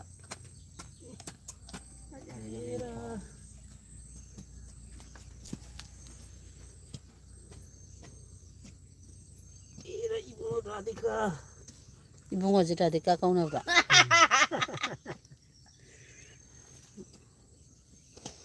ꯃꯌꯥꯝ ꯇꯥꯕꯤꯌꯣ ꯏꯕꯨꯡꯉꯣ ꯔꯥꯙꯤꯀꯥ ꯍꯥꯏꯔꯦ ꯇꯧꯕꯗ ꯋꯥꯃꯟꯕꯒꯤꯀꯣ ꯃꯥꯁꯨ ꯔꯥꯙꯤꯀꯥꯁꯨ ꯁꯣꯜꯂꯛꯑꯦ ꯁꯀꯠꯂꯦ ꯆꯠꯂꯦꯁꯨ ꯁꯠꯂꯝꯅꯤ ꯃꯁꯣꯝꯗꯁꯨ ꯁꯠꯂꯦ ꯅ ꯍꯤꯔꯣ ꯈꯤꯇꯪ ꯍꯣꯏꯅꯦ ꯑꯩꯈꯣꯏ ꯍꯦꯔꯣꯁꯦ ꯈꯔ ꯎꯠꯅꯤꯡꯕ ꯍꯥꯏꯇꯥꯔꯦ ꯍꯟꯗꯛꯇꯤ ꯃꯣꯏ ꯃꯅꯦꯝꯄꯣꯛꯁꯦ ꯌꯥꯝ ꯌꯦꯡꯉꯤꯗꯣ ꯃꯌꯥ ꯅꯨꯄꯥꯒꯤ ꯁꯪꯒꯣꯝ ꯇꯧꯕꯗ ꯂꯥꯏꯕꯛꯇꯒ ꯈꯨꯠ ꯊꯝꯃꯗꯅ ꯊꯋꯥꯏ ꯇꯥꯅꯤꯡꯗꯦ Amen. ꯃꯌꯥꯝ Amen. I'm free, amen. I'm free, I'm free. ꯂꯩꯕꯥꯛꯁꯤꯡꯁꯤ ꯈꯔ ꯃꯌꯥꯝ ꯄꯤꯛꯂꯤꯉ ꯀꯥꯟꯗ ꯂꯧꯍꯧꯗ꯭ꯔꯗꯤꯕ ꯁꯤꯗꯤ ꯅꯪꯁꯨ ꯑꯃꯨꯛ ꯀꯔꯤ ꯅꯨꯡꯉꯥꯏꯇ ꯂꯩꯒꯦ ꯑꯗꯨꯒ ꯊꯨꯗꯦ ꯑꯗꯨꯕꯣ ꯂꯩꯕꯥꯛ ꯂꯧꯊꯣꯛꯄꯗ ꯇꯥꯔꯛꯏꯅꯤ ꯑꯗꯨꯝ ꯑꯗꯨꯃꯥꯏꯅ ꯂꯩꯕꯥꯛꯇꯣ ꯅꯥ ꯂꯩꯔꯒꯗꯤ ꯉꯁꯤ ꯇꯧꯕ ꯂꯣꯏꯔꯔꯣꯏ ꯃꯣꯏ ꯆꯦꯡꯒꯨꯝ ꯌꯣꯜꯂꯤꯁꯤꯡꯁꯤꯁꯨ ꯂꯩꯕꯥꯛ ꯑꯩꯈꯣꯏꯕꯨ ꯇꯧꯔꯤꯁꯤꯕꯨ ꯑꯣꯐꯤꯁ ꯆꯠ ꯅꯪꯒꯗ꯭ꯔꯥ ꯇꯧꯔꯤꯁꯤ ꯅꯪꯗ ꯆꯦꯡꯒꯨꯝ ꯃꯃꯟꯅ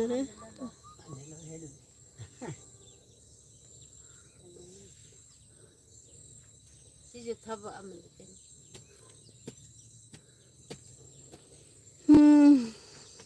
ꯌꯦꯡꯕꯤꯌꯨ ꯀꯦꯃꯦꯔꯥꯃꯦꯟꯁꯤꯁꯨ ꯃꯁꯥ ꯅꯨꯡꯉꯥꯏꯇꯕꯅꯤ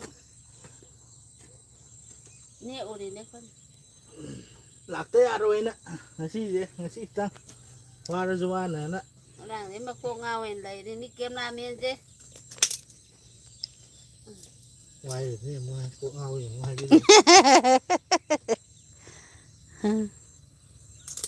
ꯑꯩꯈꯣꯏꯁꯦ ꯑꯁꯦꯡ ꯑꯁꯦꯡꯕ ꯍꯥꯏꯌꯦ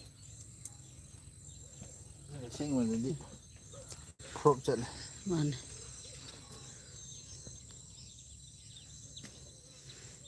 ꯃꯊꯛꯇ ꯐꯝꯍꯧꯔꯥ ꯅꯨꯡꯉꯥꯏꯒꯗꯕ ꯑꯝꯇ ꯂꯩꯌꯦ ꯑꯁꯤꯗ ꯐꯝꯃꯒ ꯀꯥꯞꯄ ꯌꯥꯅꯤ ꯇꯣ ꯑꯩꯈꯣꯏꯒꯤ ꯁꯤꯒꯤ ꯃꯪꯒ꯭ꯔꯥ ꯉꯥꯛꯇꯅꯤꯀꯣ ꯃꯪꯒ꯭ꯔꯥ ꯃꯔꯤ ꯆꯠꯄꯤꯗꯣ ꯎ ꯅꯠꯇꯕ ꯃꯔꯤ ꯆꯠꯄꯤꯅꯤ ꯎ ꯅꯠꯇꯦ ꯃꯔꯤ ꯆꯠꯄꯤꯅꯦ ꯁꯤꯅ ꯁꯣꯔꯣꯛ ꯁꯤꯔꯩ ꯃꯄꯥꯟꯗꯗꯤ ꯑꯥ ꯁꯣꯔꯣꯛ ꯃꯈꯥꯗꯅꯤꯀꯣ ꯑꯩꯈꯣꯏꯒꯤ ꯂꯝꯕꯤ ꯃꯈꯥꯗ ꯁꯤꯅꯔꯤ ꯌꯥꯝ ꯐꯖꯕꯅꯦ ꯑꯗꯣ ꯑꯩ ꯍꯤꯡꯒꯣꯜꯅꯤ ꯁꯤꯅꯔꯤꯒꯤ ꯃꯑꯣꯡꯗ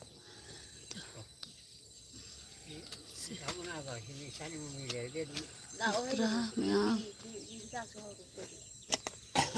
ꯆꯤꯡꯒꯨꯝꯗ ꯑꯃꯨꯛ ꯇꯥꯔꯛꯑꯦ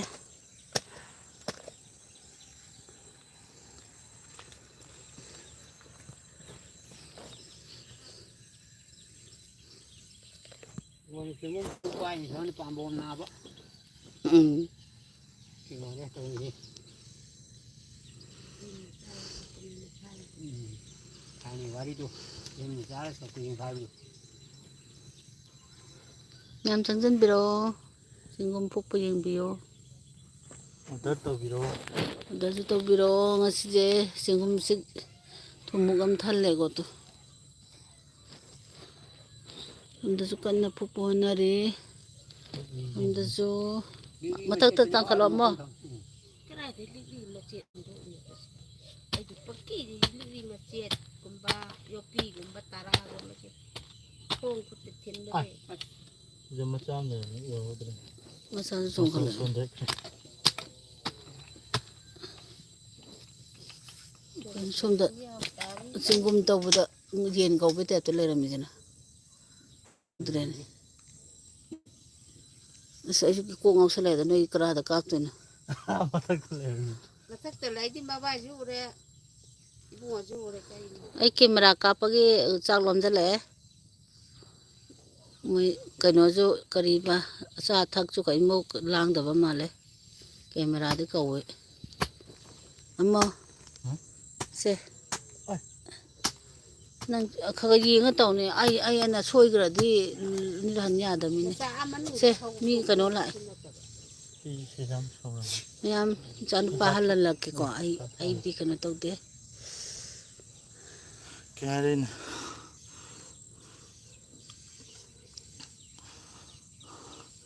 ꯍꯥꯎꯈ꯭ꯔꯅꯤꯗ ꯍꯣꯏ ꯍꯥꯎꯕꯅꯤ ꯃꯌꯥꯝ ꯍꯥꯎꯈ꯭ꯔꯅꯤꯗ ꯍꯥꯏꯗꯤ ꯍꯥꯎꯋꯦ ꯆꯥꯕꯗ ꯑꯗꯨꯝ ꯄꯥꯝꯃꯗꯤ ꯑꯗꯨꯝ ꯂꯥꯛꯄꯤꯌꯨ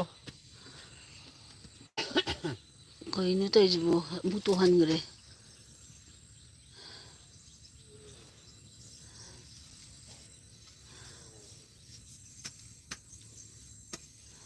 ꯑꯆꯥꯄꯣꯠꯁꯦ ꯃꯈꯟ ꯃꯈꯟꯅꯤ ꯆꯦꯡꯒꯨꯝ ꯐꯨꯛꯅ ꯃꯪꯒ꯭ꯔꯥꯁꯨ ꯑꯗꯨꯝ ꯇꯥꯜꯂꯤꯕꯅꯤ ꯀꯩꯅꯣꯅ ꯁꯥꯏꯗꯠꯈꯤꯕꯅꯤ ꯂꯩꯁꯧꯅ ꯂꯩꯁꯧꯅ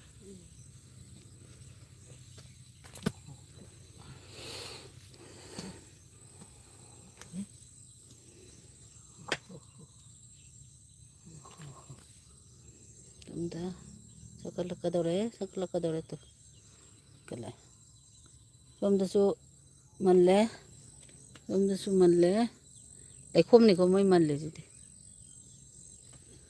ꯁꯤꯗ ꯐꯝꯃꯒ ꯑꯩ ꯑꯅꯤꯃꯛ ꯎꯅꯤ ꯂꯩ ꯇꯧꯔꯤ ꯁꯔꯨꯛ ꯁꯤꯗ ꯐꯝꯃꯒ ꯅꯣꯏ ꯑꯗꯨꯋꯥꯏꯗ ꯑꯩ ꯈꯪꯕ ꯇꯜꯂꯦ ꯅꯣꯏ ꯑꯗꯨꯋꯥꯏ ꯌꯥꯝ ꯈꯪꯅꯩꯌꯦꯕ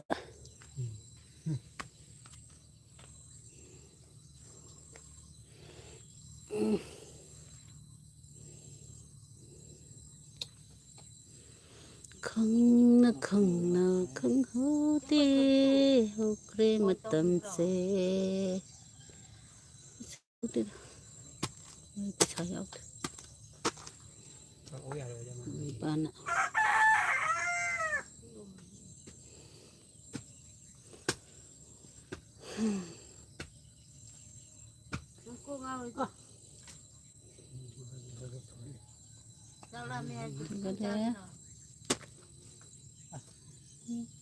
ꯁꯣꯝꯗ ꯃꯌꯥꯝ ꯆꯣꯡꯉꯤ ꯁꯣꯝꯗ ꯇꯧꯕ ꯈꯨꯗꯤꯡ ꯍꯧꯔꯛꯏꯅꯦ ꯃꯁꯥ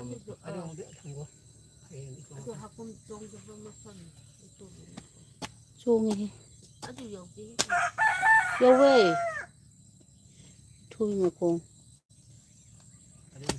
ꯂꯣꯏꯅ ꯌꯧꯋꯦ ꯁ꯭ꯋꯥꯏꯒꯁꯨ ꯂꯣꯏ ꯌꯧꯕꯅꯦ ꯍꯥꯀꯨꯝꯁꯨ ꯂꯣꯏ ꯑꯗꯣ ꯅꯍꯥꯟ ꯇꯧꯈ꯭ꯔꯦꯀꯣ ꯁꯤꯒꯤ ꯃꯐꯝꯁꯤꯗꯤ ꯃꯥꯟꯅꯈꯤꯗꯦ ꯑꯗꯣ ꯃꯊꯪꯗ ꯁꯣꯝꯒꯤ ꯆꯣꯡꯉꯛꯄꯅꯦ ꯅꯍꯥꯟꯁꯨ ꯁ꯭ꯋꯥꯏꯁꯨ ꯑꯗꯨꯝ ꯌꯧꯋꯦꯀꯣ ꯌꯧꯕꯗꯤ ꯑꯗꯨ ꯑꯣꯏꯔꯒꯁꯨ ꯍꯟꯗꯛꯁꯤꯅ ꯐꯖꯅ ꯀꯨꯡꯉꯒ ꯁꯨꯃꯥꯡꯒ ꯇꯥꯏꯌꯦ ꯑꯩ ꯅꯨꯄꯥꯁꯤꯗꯣ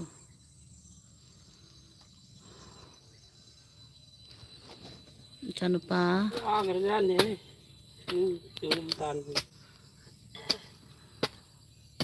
ꯋꯥꯏ ꯍꯥꯏꯔꯨꯅꯨ ꯅꯪ ꯄꯥꯝꯕꯣꯝꯗꯨꯁꯨ ꯊꯝꯕ ꯀꯩꯅꯣꯗꯧꯅ ꯌꯨꯈꯣꯛ ꯌꯨꯈꯣꯛꯃꯨꯛ ꯆꯥꯎꯔꯕꯅꯤꯅ ꯃꯤꯅ ꯊꯥꯖꯔꯣꯏ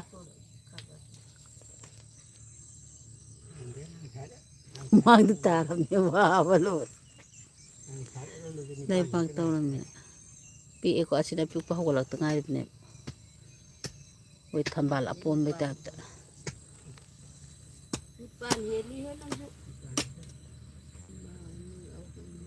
ꯆꯥꯒꯅꯤ ꯃꯆꯥꯗꯤ ꯆꯤꯡꯈꯠꯂꯛꯄ ꯉꯝꯗꯕꯁꯦ ꯃꯃꯥꯡ ꯈꯟꯅꯔꯤ ꯆꯤꯡꯒꯨꯝ ꯃꯁꯤꯡ ꯊꯤꯔꯒ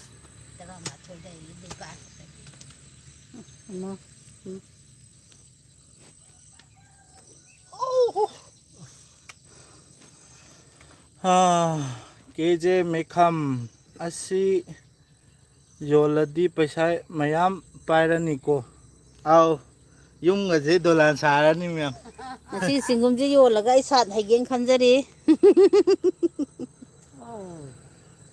ꯆꯤꯡꯒꯨꯝ ꯇꯨꯔꯦ ꯆꯤꯡꯒꯨꯝ ꯅꯝꯐꯨꯗꯅ ꯇꯨꯔꯦ ꯏꯟꯁꯦꯟꯁ ꯃꯅꯝꯒꯁꯨ ꯑꯐ ꯑꯐꯕ ꯊꯣꯛꯂꯛꯏ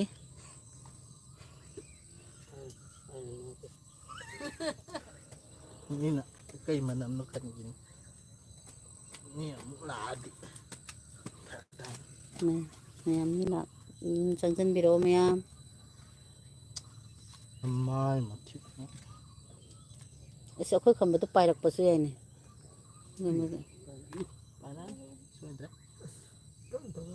ꯄꯠꯄ ꯂꯣꯏ ꯊꯥꯗꯠꯂꯦ ꯀꯩꯅꯣꯅꯦ ꯑꯃꯨꯕꯤꯒ ꯌꯥꯝ ꯌꯥꯎꯕ꯭ꯔꯥ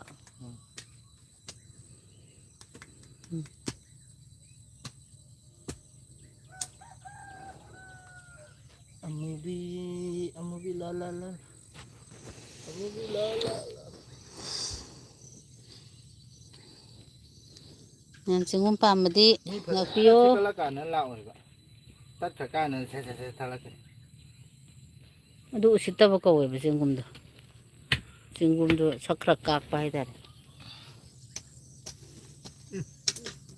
ꯂꯦꯟꯊꯈ꯭ꯔꯕ ꯑꯣ ꯅꯪ ꯍꯥꯏꯕꯗ ꯑꯩꯁꯨ ꯌꯥꯎꯈ꯭ꯔꯦ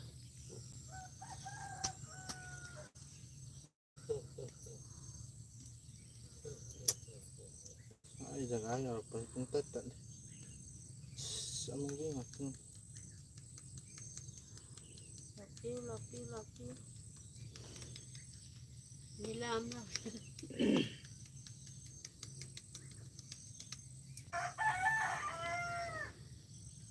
ꯅꯕꯥꯏꯒꯤ ꯑꯗꯒꯤ ꯎꯁꯥꯗꯤ ꯇꯞꯅ ꯂꯧꯊꯣꯛꯄ ꯌꯥꯕ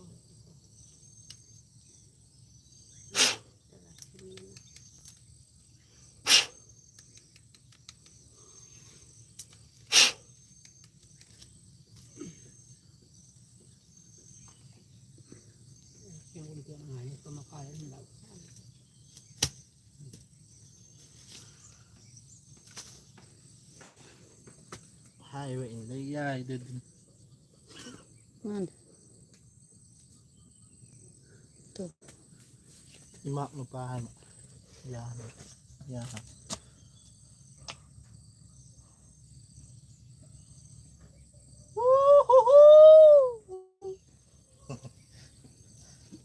fazare, samir fazare.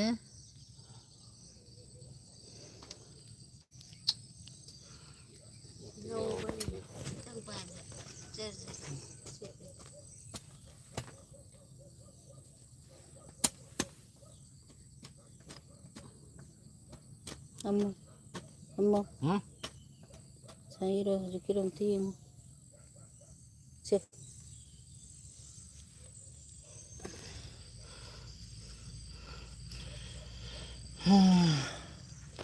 Kumun tedar. Wow, tedar kumun. Sung mak lấy đâu. Nàyอยู่bị tedar,อยู่tedar. Này bị tedar xí lên. Lete. Nay poa le. Nay patar le. Tàu le hi.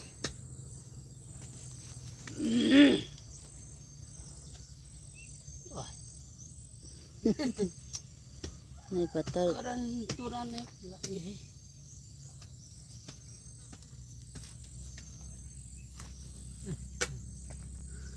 So.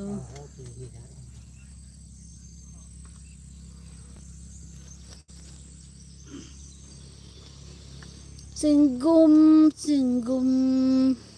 mosum thaba kanogi akogi maruna thabagi dugi hekpudo kyam nungaram sumai adudu wadamni sidi leibak to matan chongakpanina ware mayam tawda amo Sony Devi. How bani ko. mayam hawbane singum pamagadi haibiro lakpiyo khoi phunanda hajeji ai yumda lade dum khudon tawjarage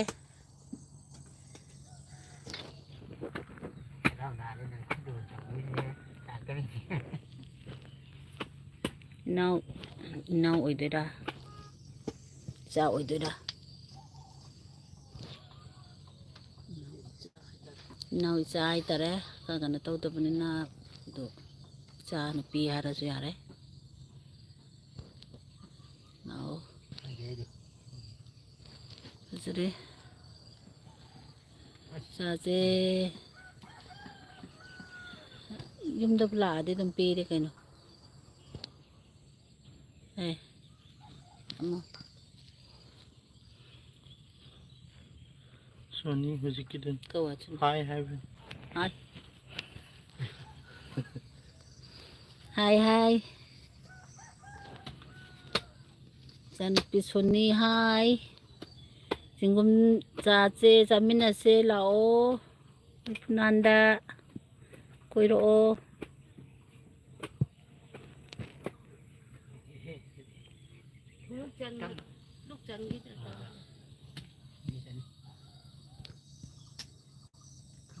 Maka sai.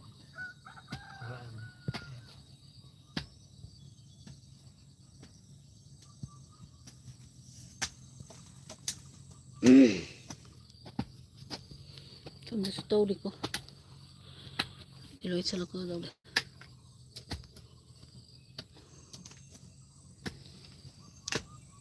Ikoy na Sapai Papunse Mas Te Sony bisa Di Guwahati dani.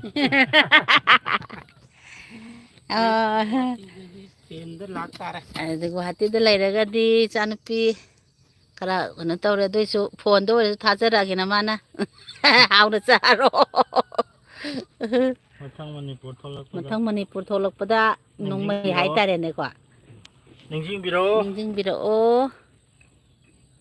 jingi naupani pani namane lai haibado noma koi biro sida koi sida laijari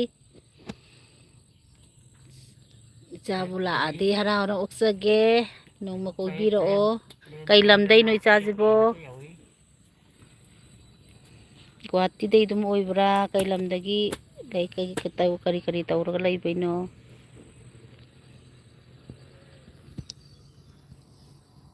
ꯑꯩꯈꯣꯏ ꯆꯦꯡꯒꯨꯝꯅꯤ ꯒꯨꯍꯥꯇꯤ ꯌꯧꯔꯦ ꯃꯥꯅꯦ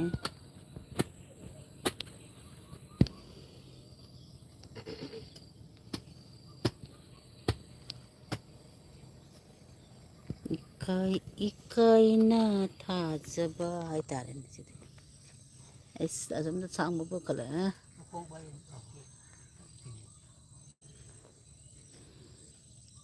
ꯑꯩ ꯑꯃ ꯇꯦꯕꯅꯤ ꯂꯠꯊꯣ ꯌꯥꯝ ꯆꯤꯡꯒꯨꯝ ꯆꯤꯡꯈꯠꯂꯦ ꯒꯨꯍꯥꯇꯤꯗ ꯌꯨꯝ ꯄꯥꯟꯕ ꯒꯨꯍꯥꯇꯤ ꯌꯨꯝ ꯄꯥꯟꯕ ꯅꯣꯡꯃ ꯀꯣꯏꯊꯣꯔꯛꯑꯣ ꯅꯣꯡꯃ ꯀꯣꯏꯊꯣꯛꯄꯤꯔꯛꯑꯣ ꯅꯣꯡꯃ ꯏꯆꯦ ꯍꯥꯏꯗꯣꯏꯔꯥ ꯀꯣꯏꯊꯣꯛꯄꯤꯔꯛꯑꯣ ꯍꯌꯦꯡ ꯅꯨꯄꯥꯅ ꯀꯩꯅꯣꯗ ꯁꯣꯝꯗ ꯊꯣꯛꯂꯛꯄ ꯀꯥꯟꯗ ꯏꯝꯐꯥꯜꯗ ꯂꯥꯛꯄꯤꯌꯨ ꯊꯣꯛꯂꯛꯄ ꯀꯥꯟꯗ ꯂꯥꯛꯄꯤꯌꯨ ꯅꯤꯡꯁꯤꯡꯕꯤꯔꯛꯎ ꯑꯩꯈꯣꯏꯁꯦ ꯍꯧꯖꯤꯛꯁꯦ ꯑꯩꯈꯣꯏꯒꯤ ꯁꯤꯗ ꯐꯨꯅꯥꯟꯅꯤ ꯑꯗꯣ ꯍꯧꯖꯤꯛ ꯃꯇꯝ ꯍꯥꯏꯇꯥꯔꯦꯅꯦ ꯍꯩ ꯑꯩꯈꯣꯏꯒꯤ ꯀꯤꯍꯣꯝ ꯍꯩꯅꯧ ꯃꯨꯟꯕ ꯃꯇꯝꯅꯤ ꯑꯩꯈꯣꯏ ꯁꯤꯗꯗꯤ ꯑꯇꯩꯗꯤ ꯀꯥ ꯍꯦꯟꯅ ꯂꯩꯇꯦ ꯆꯤꯡꯒꯨꯝ ꯆꯣꯡꯉꯛꯄꯁꯦ ꯃꯇꯝꯁꯤ ꯍꯥꯀꯨꯝꯁꯤ ꯈꯔ ꯆꯣꯡꯉꯦ ꯑꯗꯨ ꯑꯣꯏꯔꯒꯁꯨ ꯀꯨꯝꯁꯤ ꯆꯣꯡꯉꯤ ꯁꯨꯃꯥꯏꯅ ꯆꯣꯡꯗꯦꯕꯀꯣ ꯃꯌꯥꯝ ꯏꯆꯥꯅꯨꯄꯤ ꯁꯣꯅꯤ ꯅꯨꯡꯉꯥꯏꯅ ꯂꯩꯌꯣ ꯑꯅꯥ ꯑꯌꯦꯛ ꯌꯥꯎꯗꯅ ꯃꯃꯥꯅ ꯕꯣꯔ ꯄꯤꯔꯤ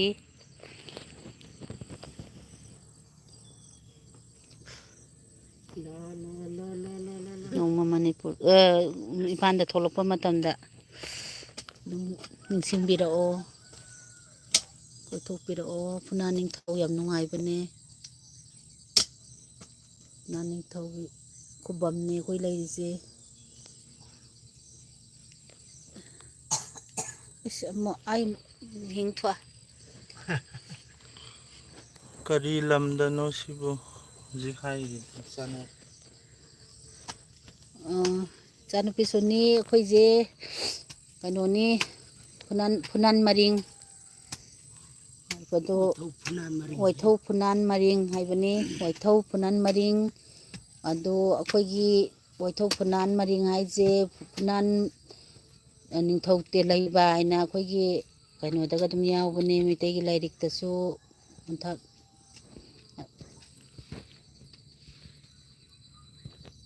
ꯑꯩꯈꯣꯏ ꯃꯔꯤꯡꯅꯤ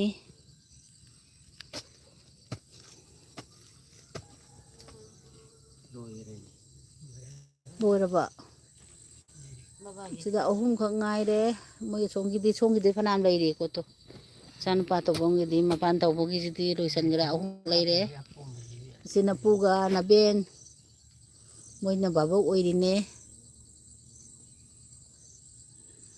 ꯚꯥꯕꯣꯛꯁꯤ ꯑꯩꯈꯣꯏꯅ ꯅꯦꯛꯆꯔꯨꯕꯅꯤ ꯌꯦꯡꯕꯤꯌꯣꯅ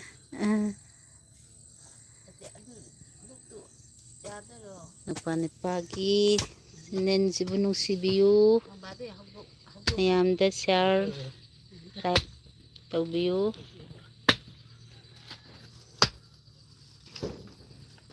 ꯍꯟꯗꯛ ꯑꯅꯧꯕ ꯀꯨꯏꯗ꯭ꯔꯤꯕꯅꯤ ꯅꯨꯄꯥ ꯅꯨꯄꯥꯒꯤ ꯁꯤ ꯍꯥꯡꯕ ꯑꯗꯨ ꯑꯅꯣꯞꯀ ꯂꯣꯏꯅꯅ ꯃꯣꯏ ꯑꯅꯤ ꯚꯥꯕꯣꯛ ꯑꯅꯤꯁꯤ ꯀꯤꯔꯕ ꯀꯩꯅꯣꯝ ꯇꯧꯔꯦꯗꯣ ꯑꯗꯨꯝ ꯁꯨꯞꯆꯠꯂ ꯂꯩꯈ꯭ꯔꯦ ꯍꯧꯖꯤꯛ ꯃꯌꯥ ꯅꯨꯄꯥꯅ ꯆꯤꯡꯒꯨꯝ ꯉꯥꯅꯨꯅ ꯈꯔ ꯇꯧꯔꯛꯄꯒꯤ ꯈꯪꯍꯟ ꯍꯧꯖꯤꯛ ꯁꯤꯗ ꯎꯠꯂꯛꯑꯗꯤ ꯅꯣꯡ ꯀꯤꯅꯤ ꯁꯦꯟꯗꯪꯃꯨꯛ ꯆꯥꯎꯔꯦ ꯐꯨꯅꯥꯟ ꯅꯤꯡꯊꯧ ꯇꯦꯜꯍꯩꯕ ꯑꯁꯦ ꯑꯃꯨꯛ ꯑꯅꯤ ꯂꯠꯊꯣꯛꯑ ꯂꯠ ꯃꯈꯨꯏ ꯇꯨꯡꯗꯗꯤ ꯃꯈꯨꯏ ꯊꯨꯡꯗꯤ ꯇꯧ ꯂꯩꯁꯨ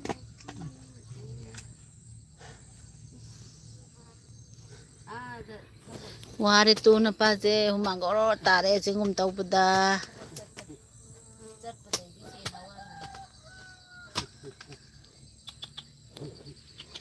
ꯂꯩꯔꯦ ꯅꯪ ꯇꯧꯕ ꯋꯥꯏ ꯅꯣꯡꯃꯩꯗꯤ ꯆꯣꯡꯉꯥꯅꯣ ꯋꯥꯔꯤꯗꯤ ꯐꯖꯅ ꯍꯥꯏꯔꯛꯏꯗ ꯃꯊꯪꯗꯗꯤ ꯑꯁꯤꯒꯤ ꯀꯣꯊꯥ ꯃꯅꯥꯁꯦ ꯇꯤꯟꯁꯦ ꯄꯤꯛ ꯊꯜꯂꯦ ꯇꯨ ꯃꯌꯥꯝ ꯌꯦꯡꯉꯣ ꯃꯌꯥꯝꯁꯦ ꯌꯦꯡꯕꯤꯌꯨ two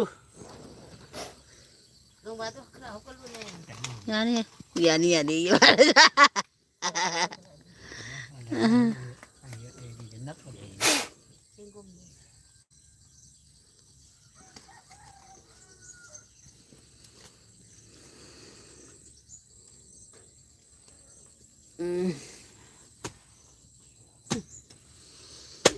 Singgum singgum amo adik sahu hat latwa sana thôi se sana thôi na tay na latwa ne tay ha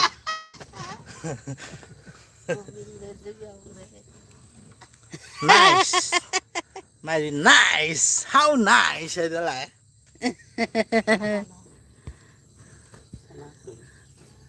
Singgum tawada Govinda su yausalaya je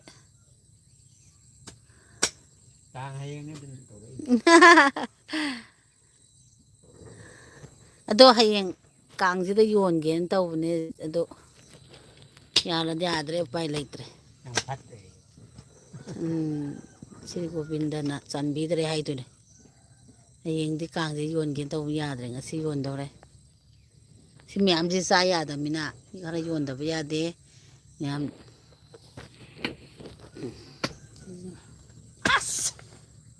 du karinu he man Chứ gì ấy à. Cần hành là cái powder xem nè. Mình tôi cái rang để xài hầu.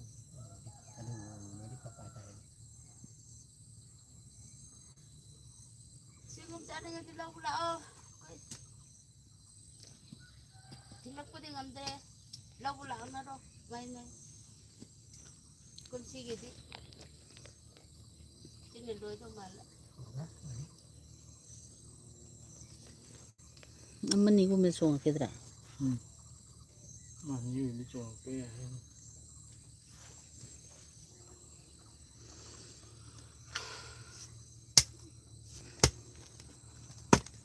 Sai cái lê hậu khất khẩu bấm mà nó xa cái gì bút bút lò cái nó ano ni nan si tan do ko chao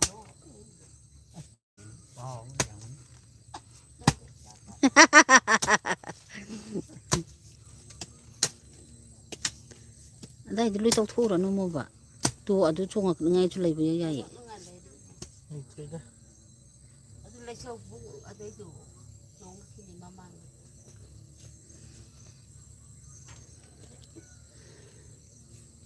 pada terang tu mapung paraba singgum hai tare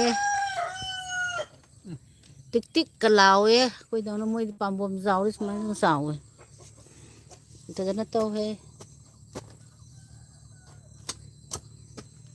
sudu di phajana chamthoga ta adu pum nek ta tawradi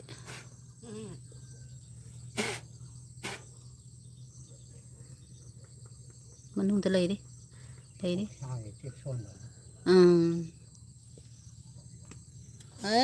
tất kre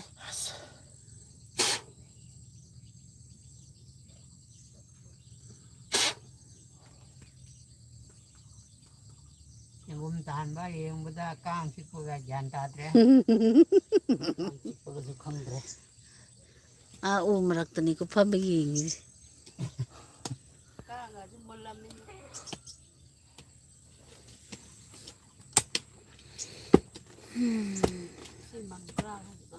kulam na dogi kanu du tau biar gadi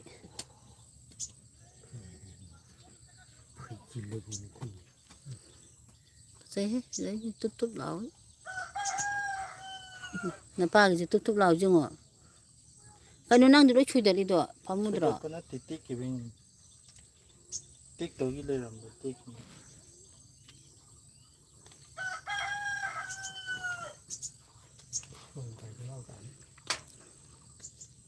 Nó chụp không? Bây giờ lại một tí nó tầm nhé.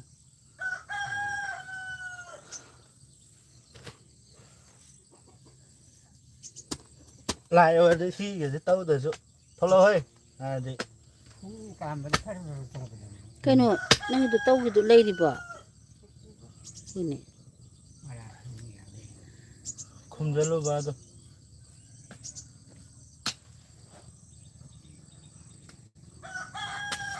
ꯄꯠꯄ ꯌꯥꯎꯔꯦ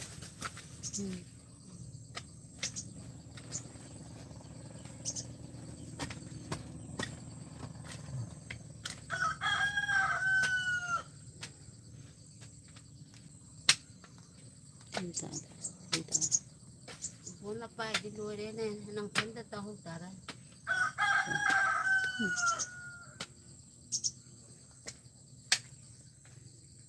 ꯏꯟꯖꯜꯂꯨꯔꯅꯨ ꯊꯝ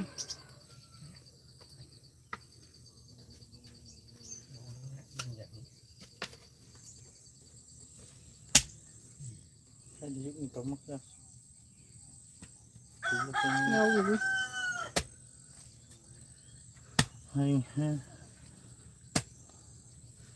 ꯃꯇꯨꯡꯗ ꯏꯔꯥꯜꯂꯦꯅꯦ ꯍꯣꯗꯤ ꯆꯥꯜꯗꯣ ꯏꯔꯥꯜꯂꯦ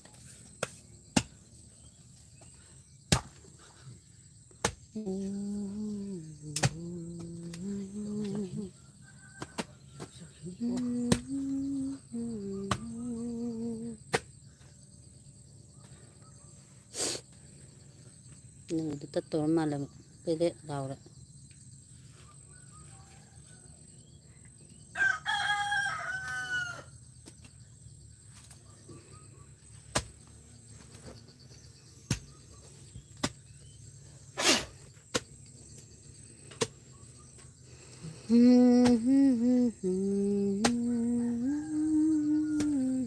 ꯂꯨꯛꯇ ꯈꯥꯟꯗꯔꯤꯀꯣ ꯄꯨꯡꯁꯦ ꯂꯨꯛꯄꯝꯗꯤ ꯄꯥꯝꯃꯦ ꯑꯗꯨꯏꯁꯨ ꯁꯤꯅ ꯌꯥꯝ ꯅꯍꯥꯟꯁꯨ ꯅꯍꯥꯟꯁꯨ ꯇꯧꯔꯤꯗꯨꯗꯤ ꯂꯨꯞ ꯑꯃ ꯍꯦꯜꯂꯤꯅ ꯍꯟꯗꯛꯀꯤꯗꯤ ꯅꯍꯥꯟꯒꯤ ꯑꯗꯨꯒꯨꯝꯕ ꯑꯃ ꯑꯣꯏꯅꯤꯌꯦ ꯍꯀꯨꯝꯒꯤꯗꯣ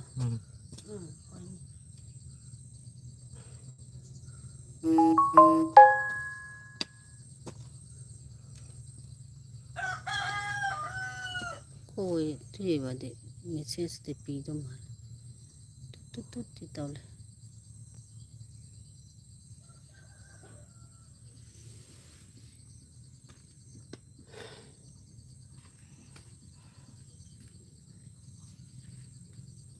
ꯇꯠꯈ꯭ꯔꯦ ꯃꯌꯥꯝ वीडियो लाइफ लेट हो रहा है वो लखो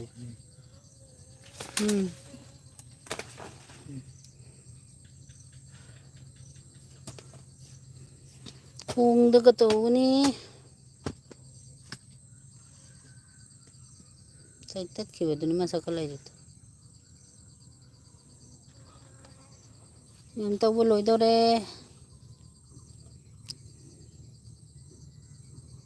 मचा सकले ये चार दिन तो सब पी गए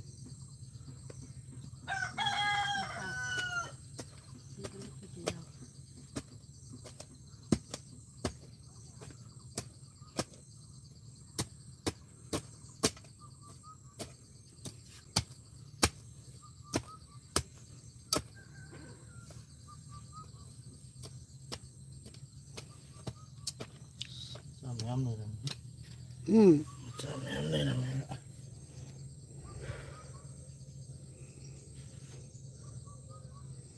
ꯁ꯭ꯋꯥꯏꯁꯦ ꯆꯣꯡꯈꯠꯂꯛꯀꯗꯧ ꯃꯥꯜꯂꯦ ꯁ꯭ꯋꯥꯏ ꯌꯧꯗ꯭ꯔꯤ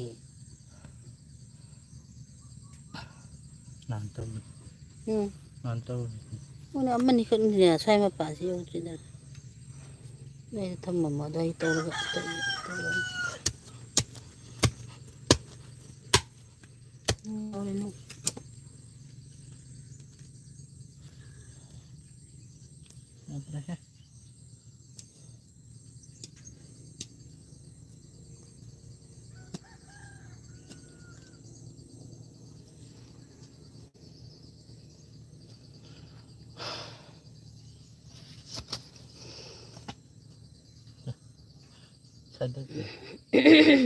ꯏꯆꯥ ꯆꯣꯡꯈꯠꯂꯒ ꯑꯝꯇꯒꯤ ꯇꯧꯔꯝꯕꯅꯦ सागरे ꯂꯨꯝꯃꯟꯕꯒꯤ ꯃꯣꯏ ꯆꯣꯡꯈꯠ ꯉꯝꯗ꯭ꯔꯖꯥꯠꯅꯤ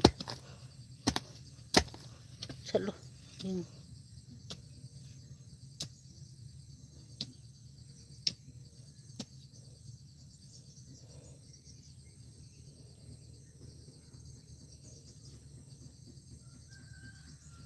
हम देंगे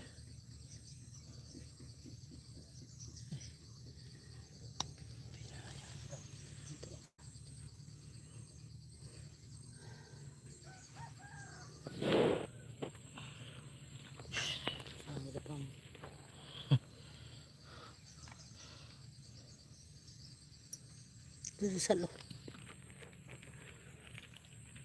ꯁꯤꯗꯤ ꯄꯥꯏꯕꯒ ꯌꯥꯗ꯭ꯔꯦ ꯏꯌꯨ ꯇꯧꯔꯤꯗꯣ ꯅꯧꯕꯒꯤꯅꯦ ꯀꯔꯛꯀꯦ ꯇꯧꯕꯅꯦꯕ ꯑꯗꯨꯒ ꯀꯟꯕꯒꯤ ꯂꯤꯈꯠꯄ ꯉꯝꯗꯕ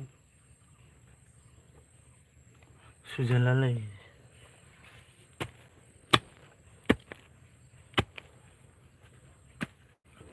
ꯑꯗꯨ ꯆꯠꯅꯤꯡꯉꯥꯏ ꯂꯩꯔꯤ ꯍꯧꯖꯤꯛꯀꯤꯗꯣ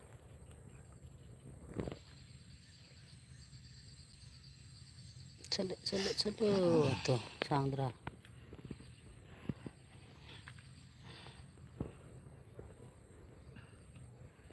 ꯁꯥꯏ ꯆꯣꯡꯁꯨ ꯆꯣꯡꯈꯠꯂꯛꯀꯗꯧꯅꯤ ꯁꯥꯕ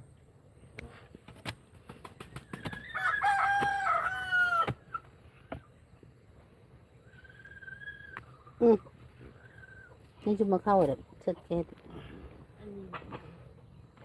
ꯑꯅꯤ ꯐꯨꯏꯅꯦ ꯆꯣꯡꯈꯠꯂꯣ ꯆꯠꯀꯗꯧ ꯆꯠꯀꯗꯧ ꯑꯣ ꯑꯣ ꯆꯤꯡꯒꯨꯝꯗ ꯄꯥꯡꯒꯟ ꯐꯨꯗꯣꯛꯑꯒ ꯆꯠꯂꯤ ꯃꯌꯥꯝ ꯌꯦꯡꯕꯤꯌꯨ ꯌꯥꯔꯦ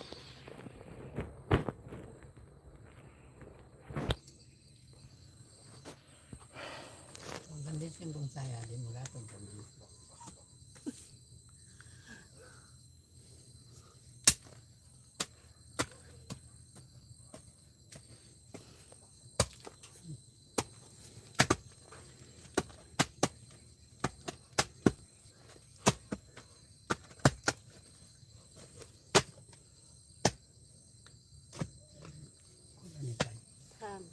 ꯈꯤꯇꯪ ꯋꯥꯠꯂꯤꯌꯦ ꯅꯪ ꯆꯠꯅꯤꯡꯉꯤ ꯑꯁ ꯑꯗꯨꯒꯤꯗꯣ ꯃꯈꯥꯗꯩ ꯅꯄꯥꯝ ꯆꯥꯅ ꯐꯨꯀꯠꯂꯛꯑꯣꯅꯦ ꯑꯗꯨꯏꯗꯤ ꯌꯥꯗꯧ ꯃꯥꯜꯂꯦ ꯌꯥꯔꯣꯏ ꯃꯔꯤꯒꯤ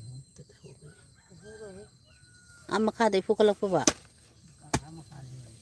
ꯃꯈꯥꯗꯩ ꯐꯨꯀꯠꯂꯛꯍꯟꯗꯦ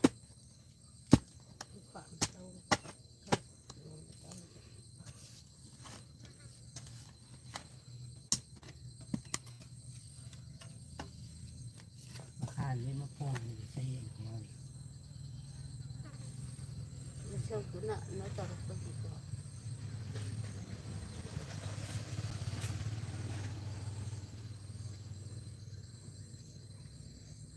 ꯃꯣꯏ ꯍꯧꯖꯤꯛ ꯚꯥꯕꯣꯛ ꯂꯦꯛꯄꯒꯤ ꯆꯦꯡꯒꯨꯝꯁꯨ ꯇꯤꯡꯗꯣꯏꯅꯤꯗꯣ ꯚꯥꯕꯣꯛ ꯌꯦꯡꯕꯒꯤ ꯑꯩꯈꯣꯏꯗꯤ ꯅꯦꯛꯎꯕ ꯂꯩꯇꯦ ꯅꯣꯏ ꯌꯦꯡꯅꯤꯡꯕꯒꯤ ꯂꯥꯛꯄꯅꯒꯤ ꯌꯦꯡꯖꯕꯅꯦ ꯚꯥꯕꯣꯛ ꯂꯦꯛꯄꯒꯤ ꯆꯦꯡꯒꯨꯝꯁꯨ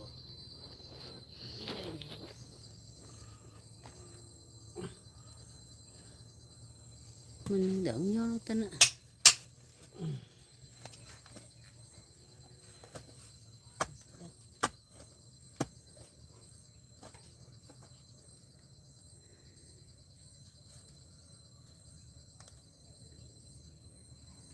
ꯃꯈꯥꯗ ꯄꯥꯏꯔꯣ ꯃꯈꯥꯗ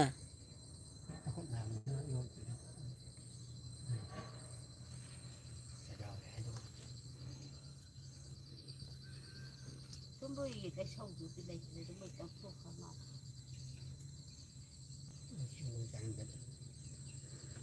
ꯍꯣꯏ ꯂꯝꯕꯤ ꯆꯠꯐꯝꯒꯤ ꯀꯥꯈꯠꯐꯝꯗꯨꯗ ꯂꯩꯁꯧ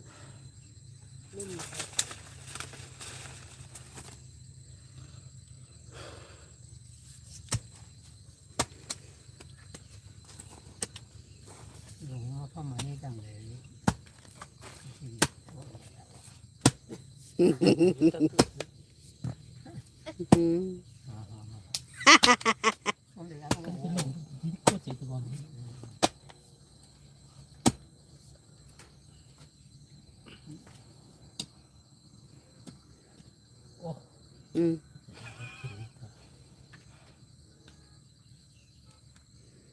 ꯑꯗꯨ ꯂꯩꯕꯥꯛꯇꯣ ꯇꯧꯔꯒ ꯅꯣꯝꯃꯨ ꯈꯔ ꯆꯥꯎꯅ ꯁꯤꯔ ꯀꯃꯥꯏꯅ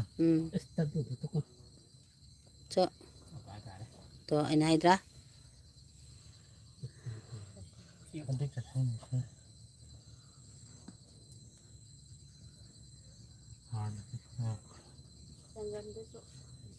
ꯆꯥꯈꯤꯕꯅꯦ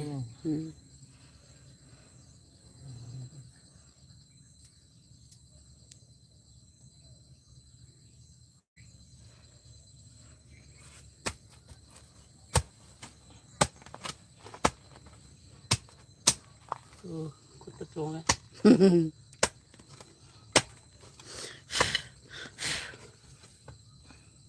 ꯑꯁ ꯑꯃꯨꯛ ꯀꯩꯅꯣ ꯌꯥꯝ ꯌꯥꯎꯔꯦ ꯃꯅꯨꯡꯗ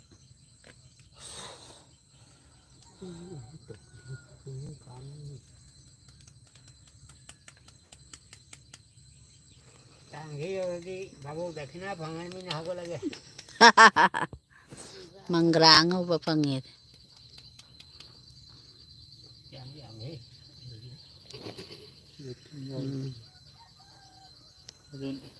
ꯌꯦꯡꯉꯣ ꯇꯤꯡꯉꯣ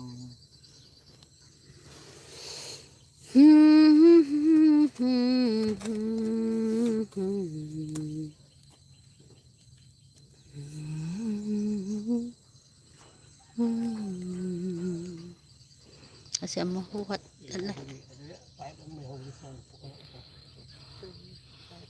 ꯂꯥꯡꯖꯤꯡꯗꯧ ꯊꯪ ꯍꯥꯎꯕꯅꯤꯗ ꯃꯗꯨ ꯍꯨꯟꯗꯣꯛꯄꯤꯅꯨꯀꯣ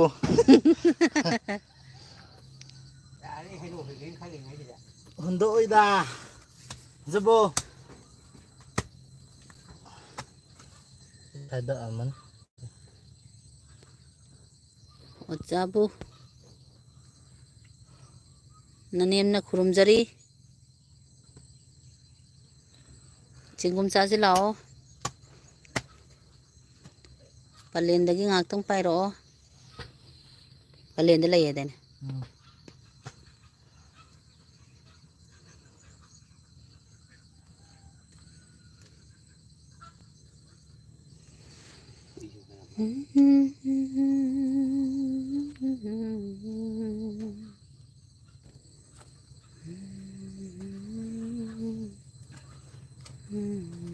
ꯑꯃꯨꯛ ꯊꯥꯔꯛꯑꯦ ꯃꯣꯕꯥ ꯊꯥꯔꯛꯑꯦ ꯑꯃꯨꯛꯀ ꯁꯦ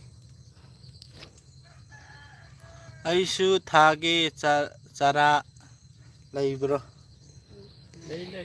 ꯂꯩ ꯂꯩꯁꯧ ꯃꯄꯤ ꯌꯥꯝꯅ ꯂꯩ ꯂꯩꯁꯧ ꯃꯄꯤꯗꯣ ꯍꯤꯡꯒꯣꯜꯗ ꯈꯔ ꯊꯥꯖꯟꯕꯤꯔꯣ ꯑꯗꯨ ꯅꯣꯡꯃꯩꯗꯤ ꯑꯗꯨꯝ ꯐꯖꯅ ꯆꯣꯡꯉꯛꯑꯅꯤ ꯅꯅꯦꯝꯅ ꯍꯥꯏꯕ ꯍꯤꯗꯥꯛꯁꯦ ꯂꯧꯕꯤꯔꯣ ꯂꯥꯛꯑꯣ ꯂꯩꯁꯧ ꯄꯥꯝꯕꯤ ꯂꯩꯁꯧ ꯄꯥꯝꯕꯤ ꯍꯥꯏꯇꯥꯔꯦꯅꯦ ꯆꯦꯡꯒꯨꯝ ꯄꯥꯝꯕꯤ ꯆꯦꯡꯒꯨꯝꯒꯤ ꯃꯔꯨ ꯑꯣꯏꯔꯒꯗꯤ ꯆꯦꯡꯒꯨꯝ ꯑꯣꯏꯔꯁꯨ ꯁꯤꯗꯤ ꯅꯥꯔꯤꯟ ꯑꯣꯏꯕꯅꯤꯅ ꯂꯩꯁꯧ ꯂꯩꯕ ꯃꯐꯝꯗ ꯆꯣꯡꯈꯠꯄꯅꯦꯕ ꯑꯗꯨꯅ ꯑꯣꯖꯥ ꯗꯥꯎꯊꯪ ꯅꯅꯦꯝꯅ ꯃꯔꯨ ꯄꯤꯒꯦ ꯂꯥꯛꯑꯣ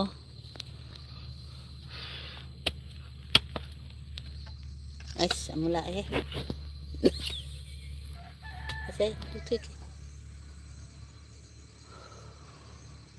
ꯈꯨꯟꯗꯔꯣ ꯄꯂꯦꯟꯗꯔꯣ ꯍꯥꯏ ꯀꯩꯅꯣ ꯑꯩꯗꯤ ꯄꯂꯦꯟꯗ ꯌꯨꯝ ꯂꯩꯕꯁꯨ ꯅꯠꯇꯅ ꯑꯩꯗꯤ ꯁꯤ ꯈꯨꯟꯗꯅꯦ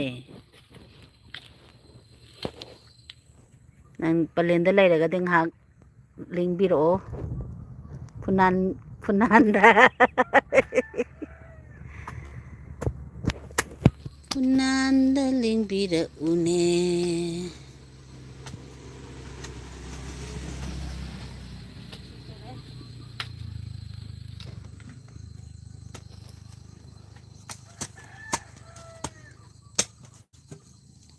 ꯃꯔꯤꯡ ꯈꯨꯟꯗ ꯂꯩ ꯑꯅꯦꯝꯗꯤ ꯄꯂꯦꯟꯗ ꯂꯩꯇꯦ ꯇꯨ ꯌꯦꯡꯉꯣ ꯇꯨ ꯑꯣꯖꯥ ꯗꯥꯎꯊꯪ ꯌꯦꯡꯕꯤꯌꯣ ꯇꯨ ꯅꯪ ꯃꯥꯃꯥ ꯂꯩꯔꯦ ꯍꯨꯃꯥꯡꯒ ꯇꯥꯔ ꯇꯧꯒꯥꯏꯔꯤꯃꯦ ꯌꯥꯗ꯭ꯔꯦꯍꯦ ꯁꯤꯠꯇ ꯆꯤꯡꯃꯥꯏ ꯑꯃ ꯌꯥꯟꯕꯒ ꯆꯞ ꯃꯥꯟꯅꯔꯦ ꯂꯨꯝꯕ꯭ꯔꯥ ꯐꯖꯔꯦꯍꯦ ꯌꯦꯡꯕꯤꯇꯣ ꯌꯥꯝ ꯆꯥꯅꯤꯡꯕ ꯃꯤ ꯌꯥꯎꯔꯗꯤ ꯂꯥꯛꯄꯤꯔꯣ ꯇꯣ ꯑꯩꯈꯣꯏ ꯇꯧꯕꯒꯤꯗꯣ ꯉꯁꯤꯒꯤꯗꯤ ꯆꯜꯂꯦ ꯉꯁꯤ ꯇꯧꯕꯗꯤ ꯍꯌꯦꯡ ꯑꯗꯨꯝ ꯆꯣꯡꯕꯤꯔꯛꯑꯗꯤ ꯅꯨꯡꯉꯥꯏꯅꯤ ꯂꯨꯝꯃꯤꯍꯦ ꯁꯤꯗꯤ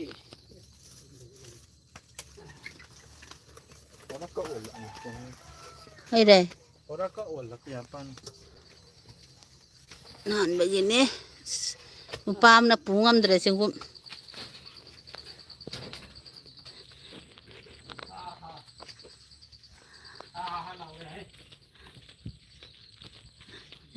ꯕꯥꯕꯣꯛ ꯆꯨꯁꯤ ꯂꯩꯔꯦ ꯇꯨ ꯂꯦꯞꯄ ꯂꯩꯔꯦ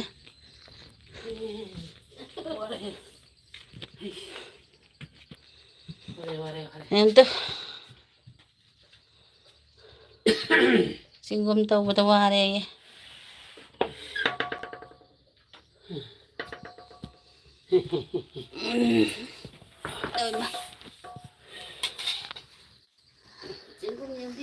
ꯑꯩꯈꯣꯏ ꯑꯔꯥꯡꯕꯤꯗꯨ ꯆꯦꯡꯒꯨꯝ ꯌꯦꯡ ꯂꯥꯛꯑꯦ ꯑꯔꯥꯡꯕꯤ ꯅꯪ ꯆꯦꯡꯒꯨꯝ ꯌꯦꯡꯒꯦꯔꯣ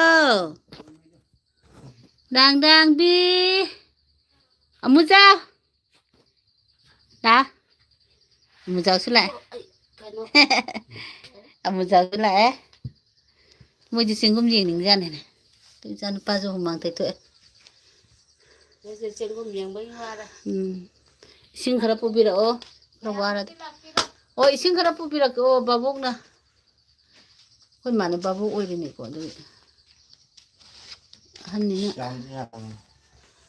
무자 무자 무자 지금 anh ơi bà muza lại tu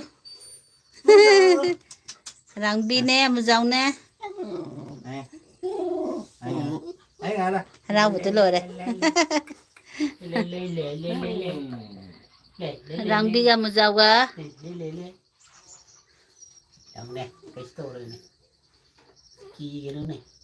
mà chơi yên khá là mà ta xa và cái phu và cái kỳ đi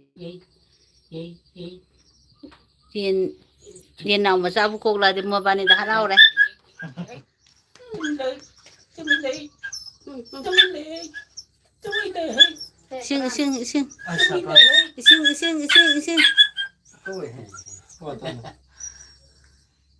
Ising.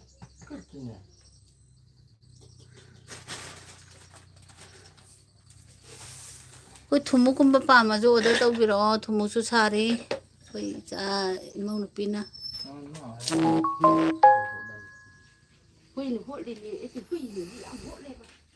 무슨 뚱뚱 거야 나쁜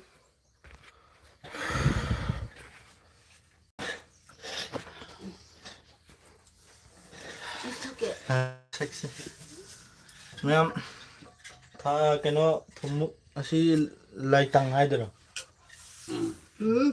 hả likhai mất thật đấy em khơi vá gì không mang ở tại ma'am samji cái làm cắt na drum phải ra làm như gì thế sam khang phát này khơi puôn tới chẳng này khơi pujo cắt tre khơi ju cam cắt tiền cắt na David lấy viên tao short ki hero kung ma do gi sam kak ram ni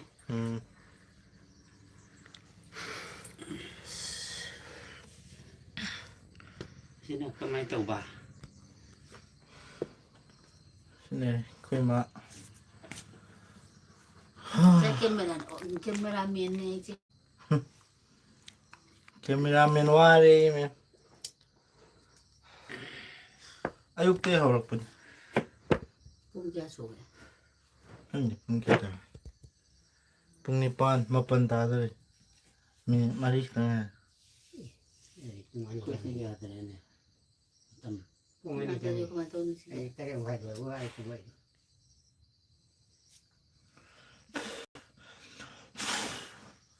ma'am sumai loire aduga si yon ba chatladi kaiguma chatlagadi akhoi yauna chatlagadi keno tawrake video namjarake live version thajarake blog kitab ta keno tawbasu keno tawdamnine ko sum mayamda laknaba si mafamda yolebu hairachu live sa tha khudak toidana dena ma'am matang swaida ching tan magi video swai lo sanjarage horen yon ba khot pa tawragadi live mateng ma thajarake ma'am keno mafam do high boy na ko lalonba ichinau lalonba chatpa khoi ju dum contact torok pa yani live si ngandi ko sum hayeng di kang oiram hayeng kang natro hayeng kang oiram ne dum sitkani ba potti mi chi pomo dum ai thekta di ya ba